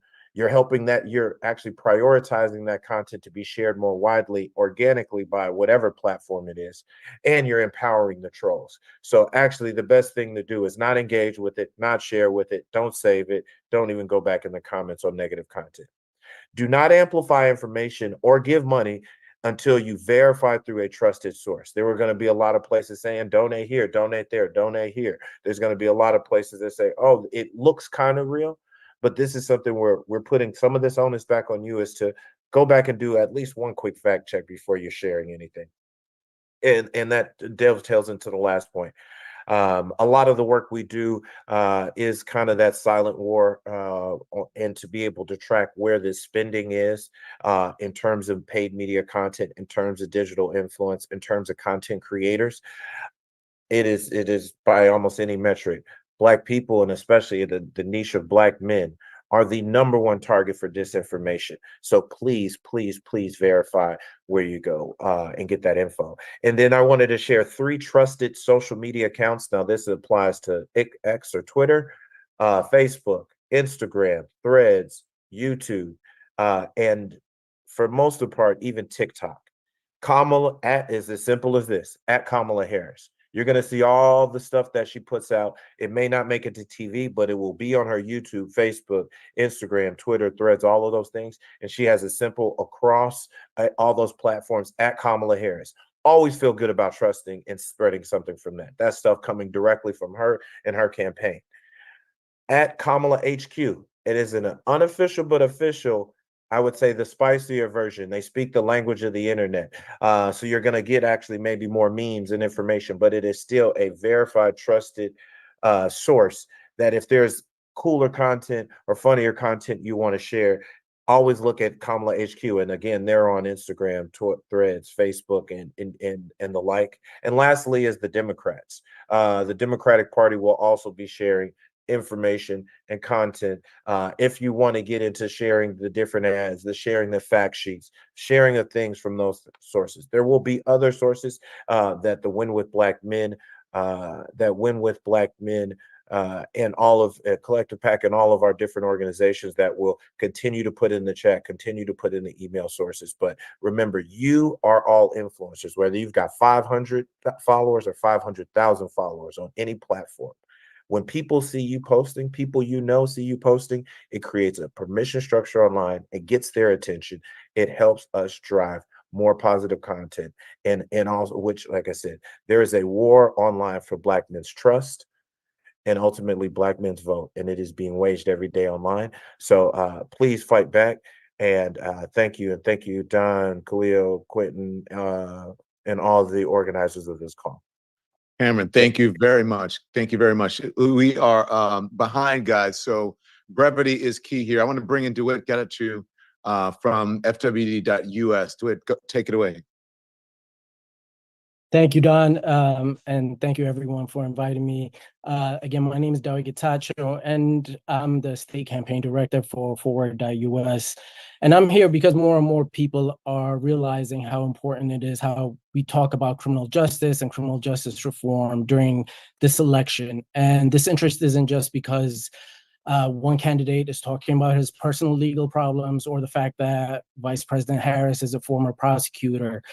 It really reflects a broader recognition among voters, especially Black voters, about the need to address systemic issues within the criminal justice system. We all know that mass incarceration undermines the very fabric that keeps communities safe, tears apart families, and destabilizes entire neighborhoods. And we also know that criminal justice reform and public safety are not at odds with each other. And we have data that backs it up, right? Over the past decade, states that pursued policies that reduced incarceration saw their crime rates fall at a faster rate than states that didn't. Now, unfortunately, too many people, including elected leaders, are pitching this election as a battle between a prosecutor and, quote, a convicted felon. But, you know, this sort of framing is entirely reductive and is going to be harmful by giving way to bad politics and bad policy. First, using dehumanizing terms like felon ostracizes millions of Americans, including potential voters who have a felony record or have been impacted by the criminal justice system. Normalizing this type of language flattens the experience of nearly 1 in 3 Black men who have a criminal conviction as nothing more than being, a record. And more importantly, we know that historically that the use of harmful language has often been coupled with punitive policies that has led to more Black men and boys getting locked up. So we can't afford to fall back into these types of harmful narratives. And getting the message right on criminal justice reform and safety is going to be critical for this election, and it's only going to become more relevant as we get closer to election day. And it's also important because, as we have seen, polling shows that voters, especially Black voters, want candidates who support criminal justice reform and who support candidates who are pursuing solutions that increase both safety and justice. And in the recent national poll we conducted, more than 7 in 10 Black men said they would be more likely to vote for a candidate that supports reforms. And we heard from Terrence earlier that there is a major upside in articulating a strong stance in both safety and justice. And so given the importance of this issue to voters, there's an opportunity to contrast the policy positions of the candidates and call out the specific harmful actions and policy positions of each candidate related to safety and criminal justice reform. So we have, Vice President who has publicly recognized that the war on drugs has failed. And, as others has mentioned, As a prosecutor, she was an early supporter of reentry and diversion programs for people charged with drug crimes. As a senator, she supported efforts to decriminalize cannabis, including the Marijuana Justice Act and the MORE Act, which she introduced while she was in the Senate Judiciary Committee. On the other hand, we have a candidate, Donald Trump, who's called for the death penalty for people who sell drugs. We've also seen Harris support efforts to increase fairness and the pretrial system. She's voiced support to ending federal mandatory minimum sentences and eliminating the crack and powder cocaine disparity repeatedly. And so there is a record that we can point to with Vice President Harris. And just one thing that I think has not been getting attention that it deserves, but in the current administration with the Biden-Harris administration, they have really activated the U.S. Sentencing Commission, which is the agency that issues guidelines for federal sentencing policies that's followed by all federal courts. And the commission was really dormant during the prior administration because there weren't enough members for a quorum. Under the current administration and the chairmanship of Judge Carlton Reeves, who was appointed by President Biden, the commission has advanced 2 cycles of amendments for policies that have safely reduced excessive prison terms and really brought hundreds of people home to their communities. And we can also point to the clemencies that have been granted under this administration, which is more than any past administration during this point in their presidency. And on the other hand, we have a candidate who has repeatedly called for expanding qualified immunity for police officers, which shields them from accountability and for expanding stop and frisk. So we really have to highlight the policy positions of the candidates and really call out harmful policy positions that will endanger the lives of Black folks. So we can look at the record and articulate those repeatedly, and ultimately, I think that that will give voters a clear and stark choice between the candidates. Thank you. I appreciate that. John Taylor's here, Black Men Bill. John. Is John up? Is John there? Unmute if you're there, John. John is here. Hey, John, how are you, man? Thank you for joining. What you got? Thank you. Good evening, brothers. Khalil, thank you for having us on the call. I really just wanted to start by saying, Jeff, you hit the nail on the head a little earlier, brother. The reality is that, for hundreds of thousands of us, we have concerns and questions about the system in and of itself. It's less about Kamala Harris, although we'll be clear about the fact that most of the brothers that I've talked to felt like we were in a downward spiral, unfortunately, with President Biden and had a real concern. Over the last week and a half, we've seen a surge in enthusiasm and energy and all those things we think are important. But at the end of the day, for us, we're clear about the fact that we want to see a material condition shift on the ground for Black men. We want to be in a situation where Black men are not scapegoated or considered the problem. If you look at a race with 6 people in it, there's never a time when the second fastest runner is looked at as the loser in the race.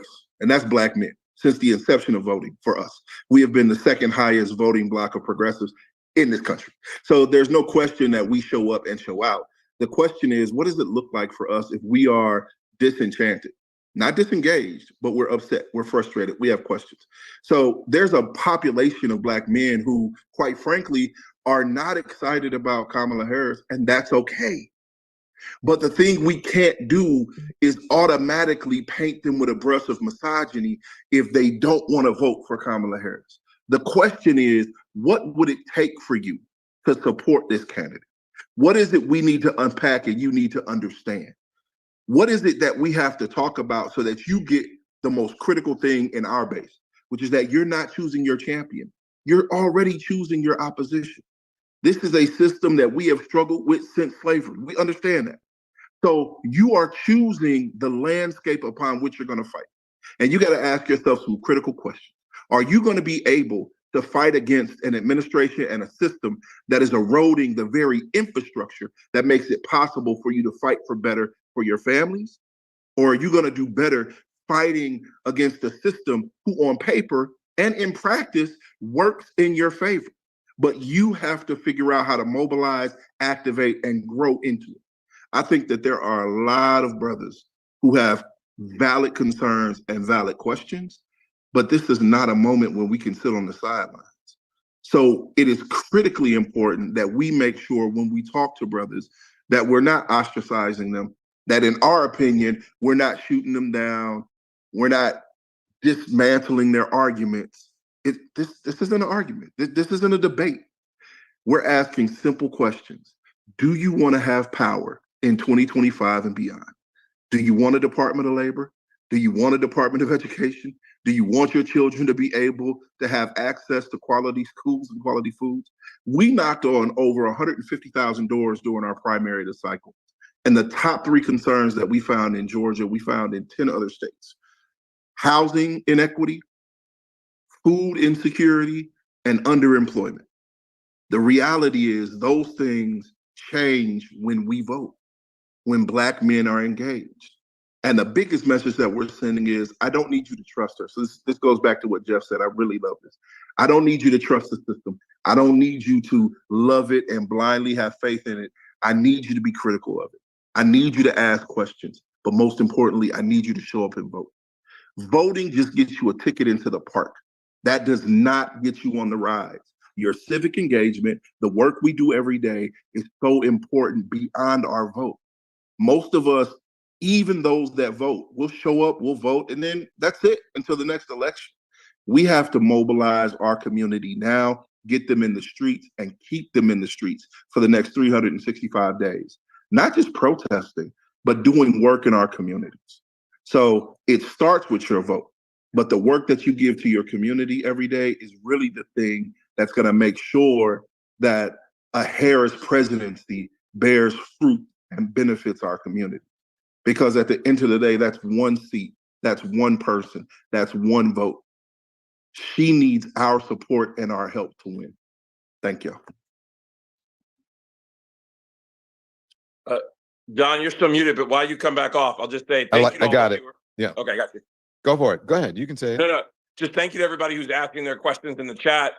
Professor Silent, I don't know the answer to your question about reparations for Black Americans of Vice President Harris, but we can pass that along to the campaign. In our next call, we'll try to get that. I know there's others who have asked questions. Quentin and I are feverishly trying to answer them. There's Michael, one that some people have been asking about 2025. Are we going to get to that? And I wanted to know if talking about 2025 is Project 2025, is it effective? Does that win anybody over? Or do their eyes just glaze over when you talk about project? That would be a great question for Terrence Woodbury, but I don't know if he's still on the call. Well, I know Quentin and I have been thinking about this, and Mike Blake has been working on this as well. Ambrose, we're going to come to you next in just a second. I am concerned about Project 2025, but what I am happy and hopeful for is that we are finally going to be able to figure out a way that African Americans, especially Black men, can think about this process well before the next president gets to the United States. So before transition comes, before the inauguration comes, whoever is there, we're thinking about, where is your resume correct? Are your taxes taken care of? Have you gotten anything that you needed expunged? But just we're talking about criminal justice reform. Have we already done the steps to create our own Project 2025 for Black Americans that can get their resumes to the top and ready to go when the next administration comes? Quentin, what say you, my friend?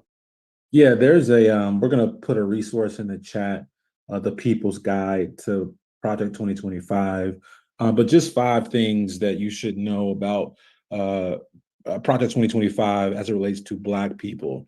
Number 1, it will ban African-American history from our classrooms, just flat out. Number 2, it will cut Social Security and Medicare benefits for Black Americans. 3, it will eliminate anti-discrimination rules from a housing policy. 4, it will expand the police state by sending federal troops into cities with Black DAs. And then lastly, number 5, it'll worsen Black maternal mortality crisis by eliminating access to reproductive care. So again, we'll get all this information to you all and have, again, a much deeper conversation about this problem and challenge. But what I would say to you all, I think, is between last Monday and this week, we are simply, number 1, creating safe space. Black men, we are not a monolith. We know there are so many brothers who are, fit a range of different political ideologies. What we want to do is convene everybody and then do a few things together that will make a huge positive impact on this election.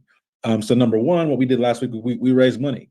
And what we decided is that we would raise money for both the Kamala Harris campaign and to also support groups, grassroots groups on the ground, leaders like yourselves who are here to fund organizing work targeting Black men.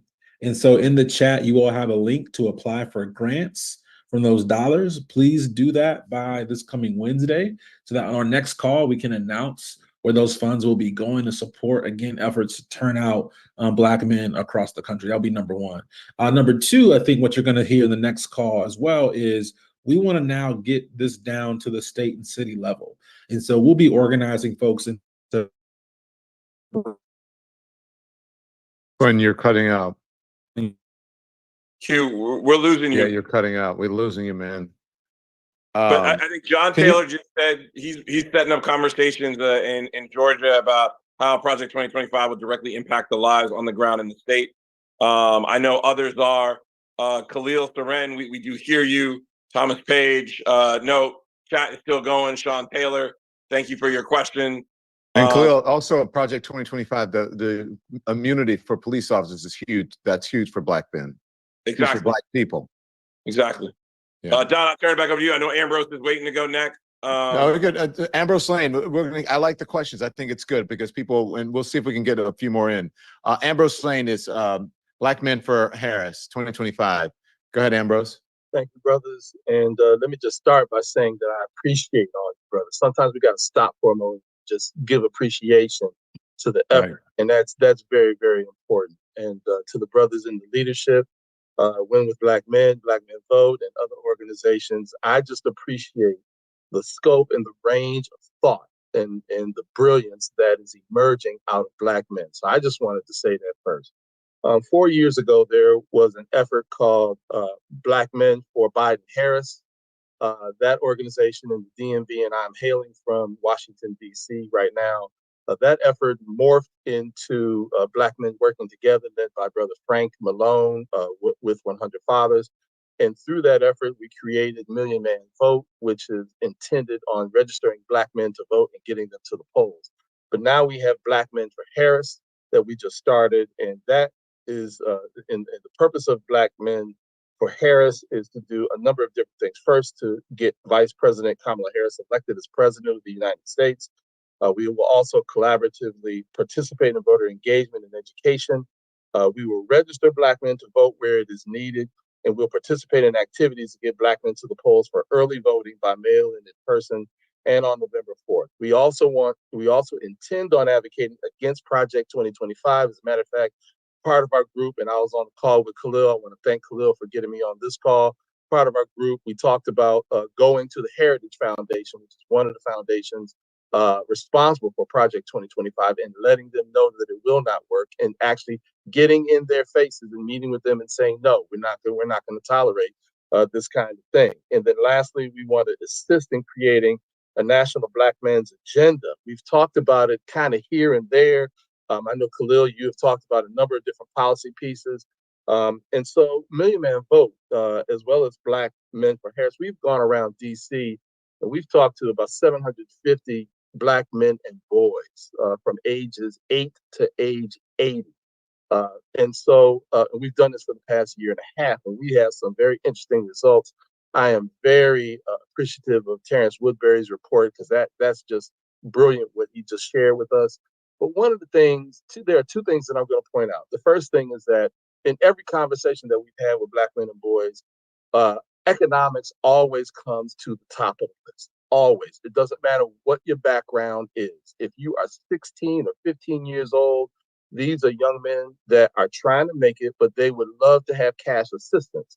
And so when we talk about guaranteed basic income programs and cash assistance programs, there's 3 states that give cash assistance programs to youth, and they have kept those youth out of trouble, out of incarceration. And as a matter of fact, those youth have been more interested in civic responsibility, as well as taking better care of their health. So we know that guaranteed basic income and cash assistance programs work. If you're an older brother in between 18 and 25 and you don't have a job, you need a job. That's an economic issue. If you do have a job, you want a better job or better pay. And if you're a businessman, you want access to capital to expand your business. So no matter where you are in life in your economic journey, economics always rises to the top of the list in terms of the issues that we face. And there are certainly other issues. But there was one other thing that was brought up on this call about the difficulty in getting Black men out to vote. And I'll say this. So when you talk about the Biden-Harris administration, they have lowered the Black unemployment rate to historic lows. I mean, the lowest rate in more than 50 years. But 2 neighborhoods over from where I live, the Black unemployment rate is 24%. So when you talk to the men in that neighborhood, they mistakenly attribute that to what Biden and Harris did not do for them. And so we have to have the reality of the conversation that not everything is coming down to the local level that affects people on the individual basis. We always say politics is local, and we've got to drive the local politics as well so that those policies reflect what it is that we're really trying to do. So, in DC, the unemployment rate for Black people is between 2 and 3 times the national Black unemployment rate. So we have to deal with those realities when we're talking about getting Black people to vote and Black men to vote, because they're also dealing with what the economics of their personal lives are in their personal communities. And so that's one thing that we want to say. Now, in terms of where we want to focus on DC, Maryland, and Virginia, certainly Maryland, and really helping the Senate campaign of Angela Alsobrooks, in the down ballot races in Maryland. But we also want to look at the Richmond to Tidewater, Norfolk area in Southern Virginia. Y'all got to remember, Virginia just voted for a Republican governor. So it's a purple state. And even though every little bit helps, we need to turn Virginia back to blue so that we can affect the Electoral College vote. We know that the other battleground states, Michigan, Ohio, those are important states. But Virginia is an important state as well because it is a purple state. Sometimes it goes red, sometimes it goes blue. So that's going to be our focus. And so, Quentin, I will be getting in contact with you about applying, because we want to hire Black men to reach out to Black men in Southern Virginia, as well as in DC and Maryland for the Alsobrooks campaign, because her campaign is a critical campaign in keeping the Senate. So these are important pieces, even though Maryland's not battleground. It's still an important state when it comes to maintaining the Senate. And so I just wanted to thank everybody for this call and thank everybody for what you all are doing. We will continue to be in collaboration. Black Men for Harris will be in collaboration with Win with Black Men Vote, and all the other organizations that are a part of this. So I appreciate it. Yes. Thank you, sir. I just spoke with Wes Moore 2 days ago, and it's up on, and I talked to him about the Senate race for a little bit, and it's up on my channel on YouTube, the Don Lemon Show channel. And it's interesting that, yes, that is a very important race, and we need to pay attention to it and all the help that we can get. So thank you, Ambrose, for that. I think this is also important too, Quentin and Khalil, if you're listening. John Groom in the chat wants to know, can you send out all of these great links appearing in the chats to the attendees or registrants of this event instead of just to the hosts? I can keep up and register with them all. I think it's important for that stuff to go wide. How do you get that stuff out? Are you going to send it out to everybody? We'll do a recap email probably by Tuesday or Monday afternoon. We'll get all these links together, hyperlink them, get some graphics in there. But yes, everybody will get the email with all the information, especially the grant information, so people can apply and get them back to you by Wednesday. We want to get this money in and get it right back out to the organizations that are doing the work on the ground. So, Jeff, let me just make one last comment, because it was something that we talked about at our Black Men for Harris meeting earlier today. One of the things that I'm going to challenge and suggest is that in the states, as we approach August and September, that we think about as a strategy, putting out a call for Black men to gather in the state capitals by at least mid to late September to energize and galvanize Black men for early voting. If we have Black men gather in all of the state capitals around the country as a prelude to energizing the Black male vote in those states for early voting, whether or not those are in-person early voting or by ballot, mail ballot. We should do that. And we should get as many Black men to gather in the state capitals as we can. And then maybe at the end, to culminate at the mid-October to the end of October, have 1 million men gather in Washington, D.C. That I would love to do. That's a good idea. A mini million-man march around the Capitol. Exactly, in support of Kamala Harris. Right, and then a big one in DC. That's a fantastic idea. I love how the great minds are thinking. We are going to join with our sisters. We're already trying to do a 1 million-person Zoom with them. And our Zoom representative told me that we can't accommodate it on Zoom. They've never done that before. But we're going to try to figure out a way that we can get 1 million of us together. Ambrose, I love the idea, and we were working on it earlier, but we don't have all the great ideas. I know John Taylor was going to highlight something that's happening on the ground in Georgia about Black jobs. I want to give him a second, and then I'll go to Quentin and me, and then try to get some more Q&A. Absolutely. There's 3 things going on. One is that we have a National Black Worker Expo, Working While Black Expo in August 2nd and 3rd in Chicago, Illinois, hosted by the Chicago Teachers Union. It's an amazing opportunity for folks to come out, have these conversations, talk about what's happening in Black households, working as a Black person or person of color. And the reality is that there are very few spaces where Black folks get to have that conversation about their working while Black story, get to have a conversation about what it means for them economically. And there will be some huge conversations, not just about this election cycle, but the impacts of Project 2025, Agenda 47 and other pieces. The other thing that's worth mentioning is that Black Men Build is running their national New Men's Tour in a number of locations around the country. They'll be in Atlanta on September 7th. I'm going to drop the link for you, Khalil, in the chat so that if brothers are interested in coming out, we want you to come out. We want you to participate. These conversations that are happening on these calls, which are amazing, are happening in real time in cities all over the U.S. with groups of 50, 100, 150 Black men.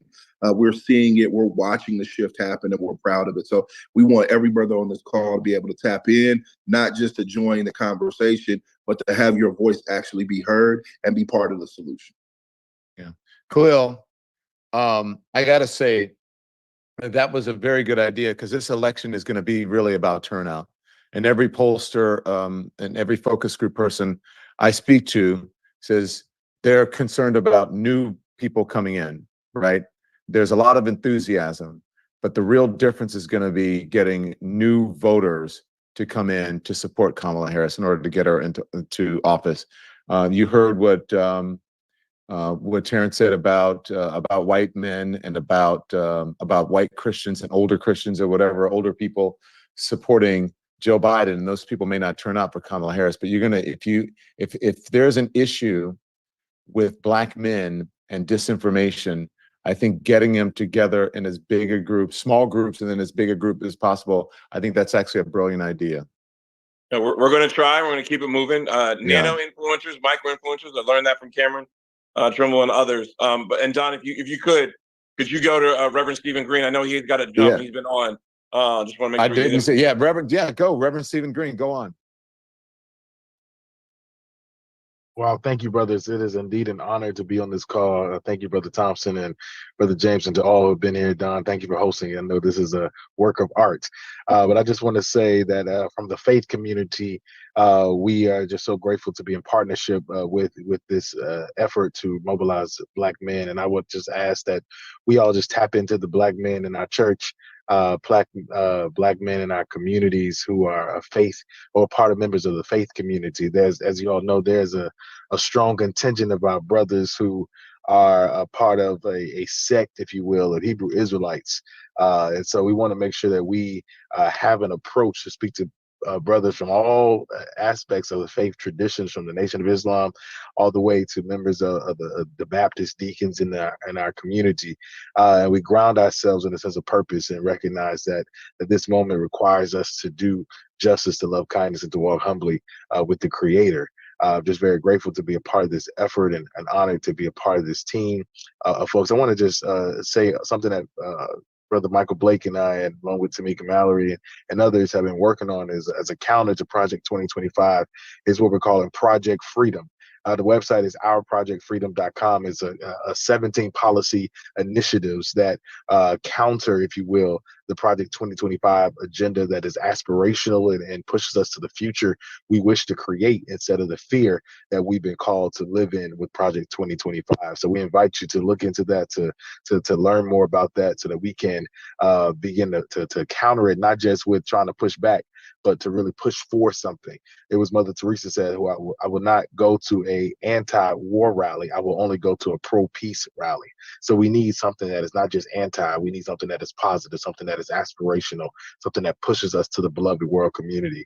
So very grateful for this time and looking forward to working together with this coalition of brothers who are on the ground and looking forward to continuing to build a coalition as we engage the faith community arm in arm in the work that we're doing. Thanks, Reverend Khalil. Don, thank you so much. And thank you for being our second moderator here. I'm trying to get some of the names are not there, and you know what I mean. So I hope I did okay. No, you did amazing. Tonight was great. I know we're rounding out the corner, and thank you to the faithful that are still on, all 1,600 of you that are still rocking with us this morning. And Rev, I know you're supposed to give the closing prayer, but I had to jump. I want to say that my pastor, Howard John Wesley of Alfred Street Baptist Church, we were finishing off this month in the Hour of Power, looking at Jonah and his road to Nineveh and back. And when God called him and gave him another chance, I think we all as a country have another chance to do right. We made a mistake in 2016. I believe we made a mistake. I believe we went down the wrong path, and we have the chance now, another chance to make the right choice and choose the right person to lead this country. I believe Vice President Kamala Harris is that person to lead us down that path, to get us this country back on the footing and continue on the footing that we are on with President Biden. I want to thank everyone who is here as a call to action to make sure you register to vote. If you are not, if you are on the fence about voting, you take the points and the policies and positions that we shared with you tonight. It was important that we had Terrence Woodbury, Terrence Green, and we had others here to bring the facts, because Brother Jeff Johnson and others to share what you have. Yes, your vote matters.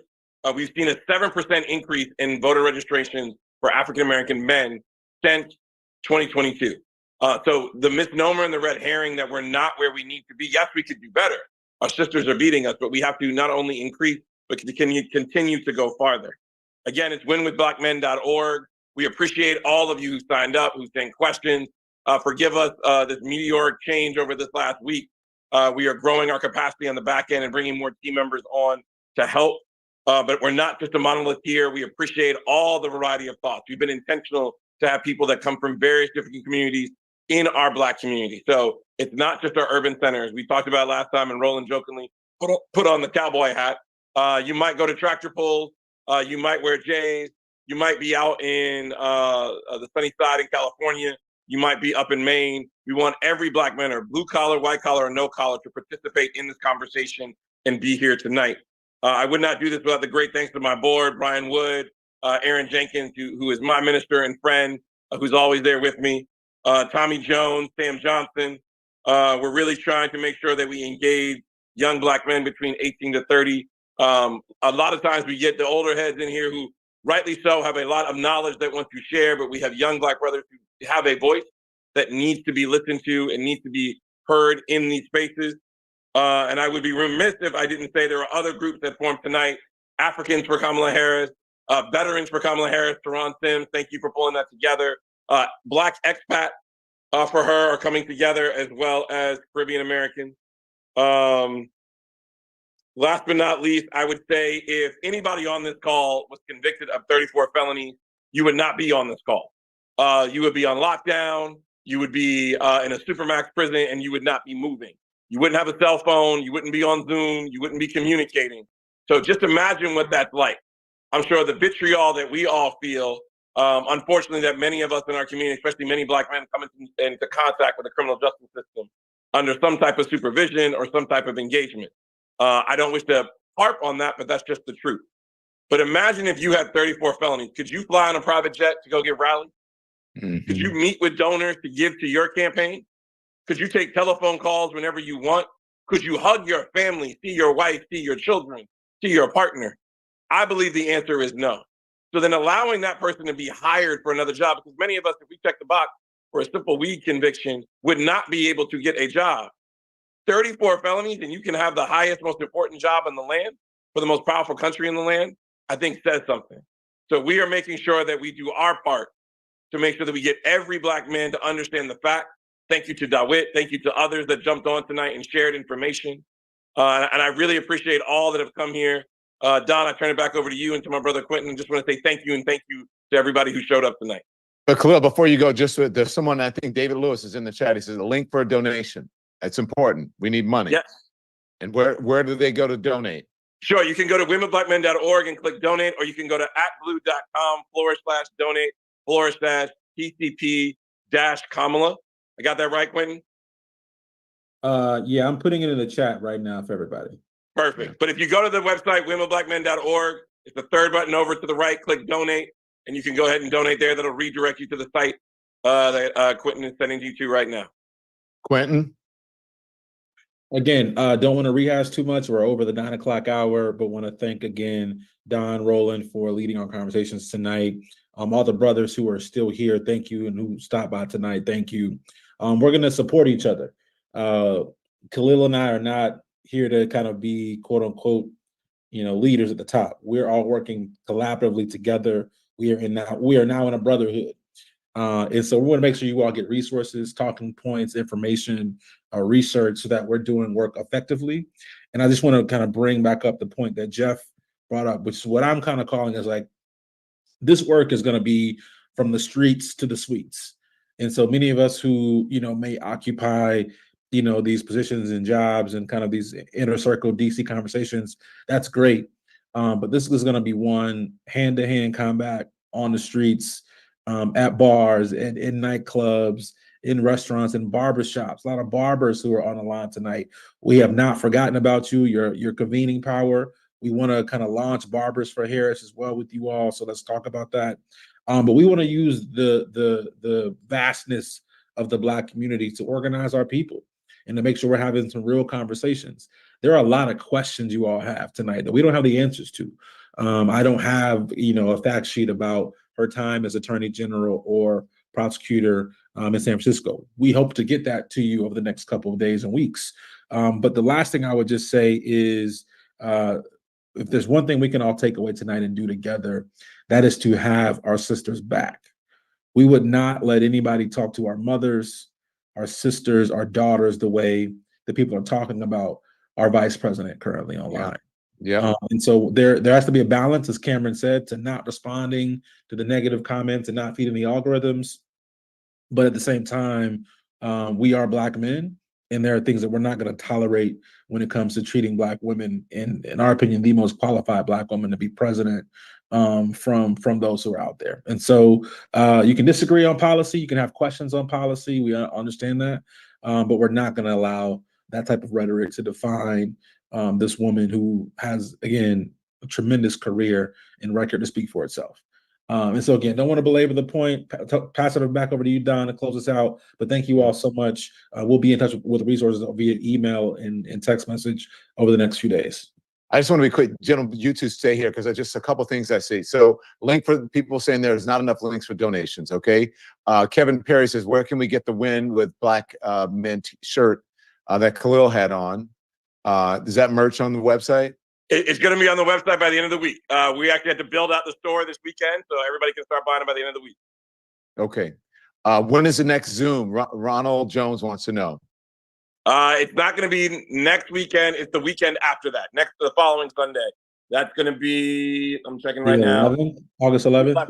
August 11th. All right. This is lightning round.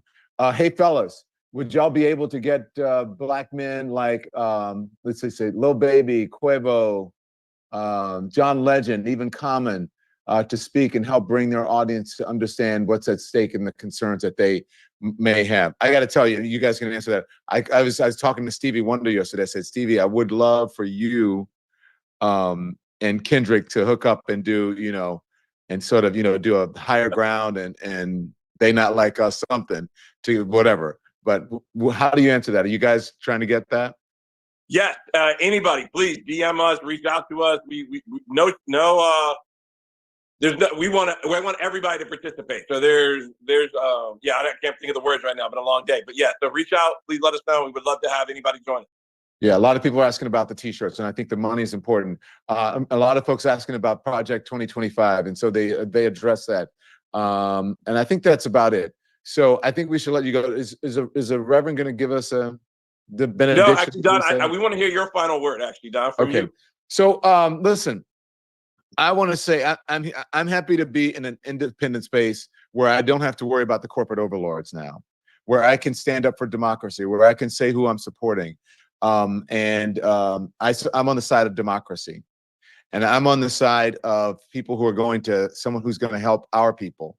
I'm not on the side of Project 2025. I'm not going to pretend to put these two campaigns on equal footing and equal, at an equal level, because that's not what it is. And also, I think that instead of amplifying, I do agree with the young man who said, do not respond. If you want to respond, look, that's your business. We have heard enough about Donald Trump. We've heard enough about MAGA. They're over-indexed in all of the news coverage. And all of the news coverage you see on cable and traditional television and radio. Everyone wants to know, what do we need to know about the MAGA people? We need to understand them. Well, people need to understand Black people in this election, because that's who's going to decide this election. So I run in a lot of different circles, and the worst things that I hear about Kamala Harris comes from white men, straight white men. They can't really explain why they don't like her. They just know that they don't like her, and they send out the worst memes about her, say the worst shit about her. And when they do that, I confront them to their faces. So you got to confront them to their faces, and you got to ask them why, and then tell them the truth about her record, and then also tell them that they have a first lady in the White House who came from questionable means and who, is a model and naked. I don't see Kamala Harris doing any shit like that. Pardon my French. But anyway, I'm happy to be here. I'm happy for the brotherhood. And I think that's the right message. Everybody is different.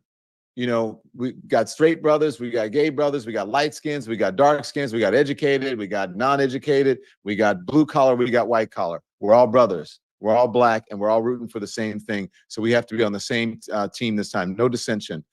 So anytime you guys need me, I'm here. And I think that should be our message and our mood moving forward. So thank you guys for allowing me to do this. And I so appreciate what you're doing. And just keep it up, keep it up. Last thing, I spoke to James Carville. You know James Carville, right? You guys know who James Carville is. The great James Carville, political strategist down in Louisiana. And he said, this has been great for Kamala Harris. He thinks Kamala Harris can win, that she is qualified, and he likes the enthusiasm, but he wants to see the same enthusiasm in October and November. Otherwise, it will not be possible. And I'll leave you with that. Thanks, Don. Good night, everybody. Good night.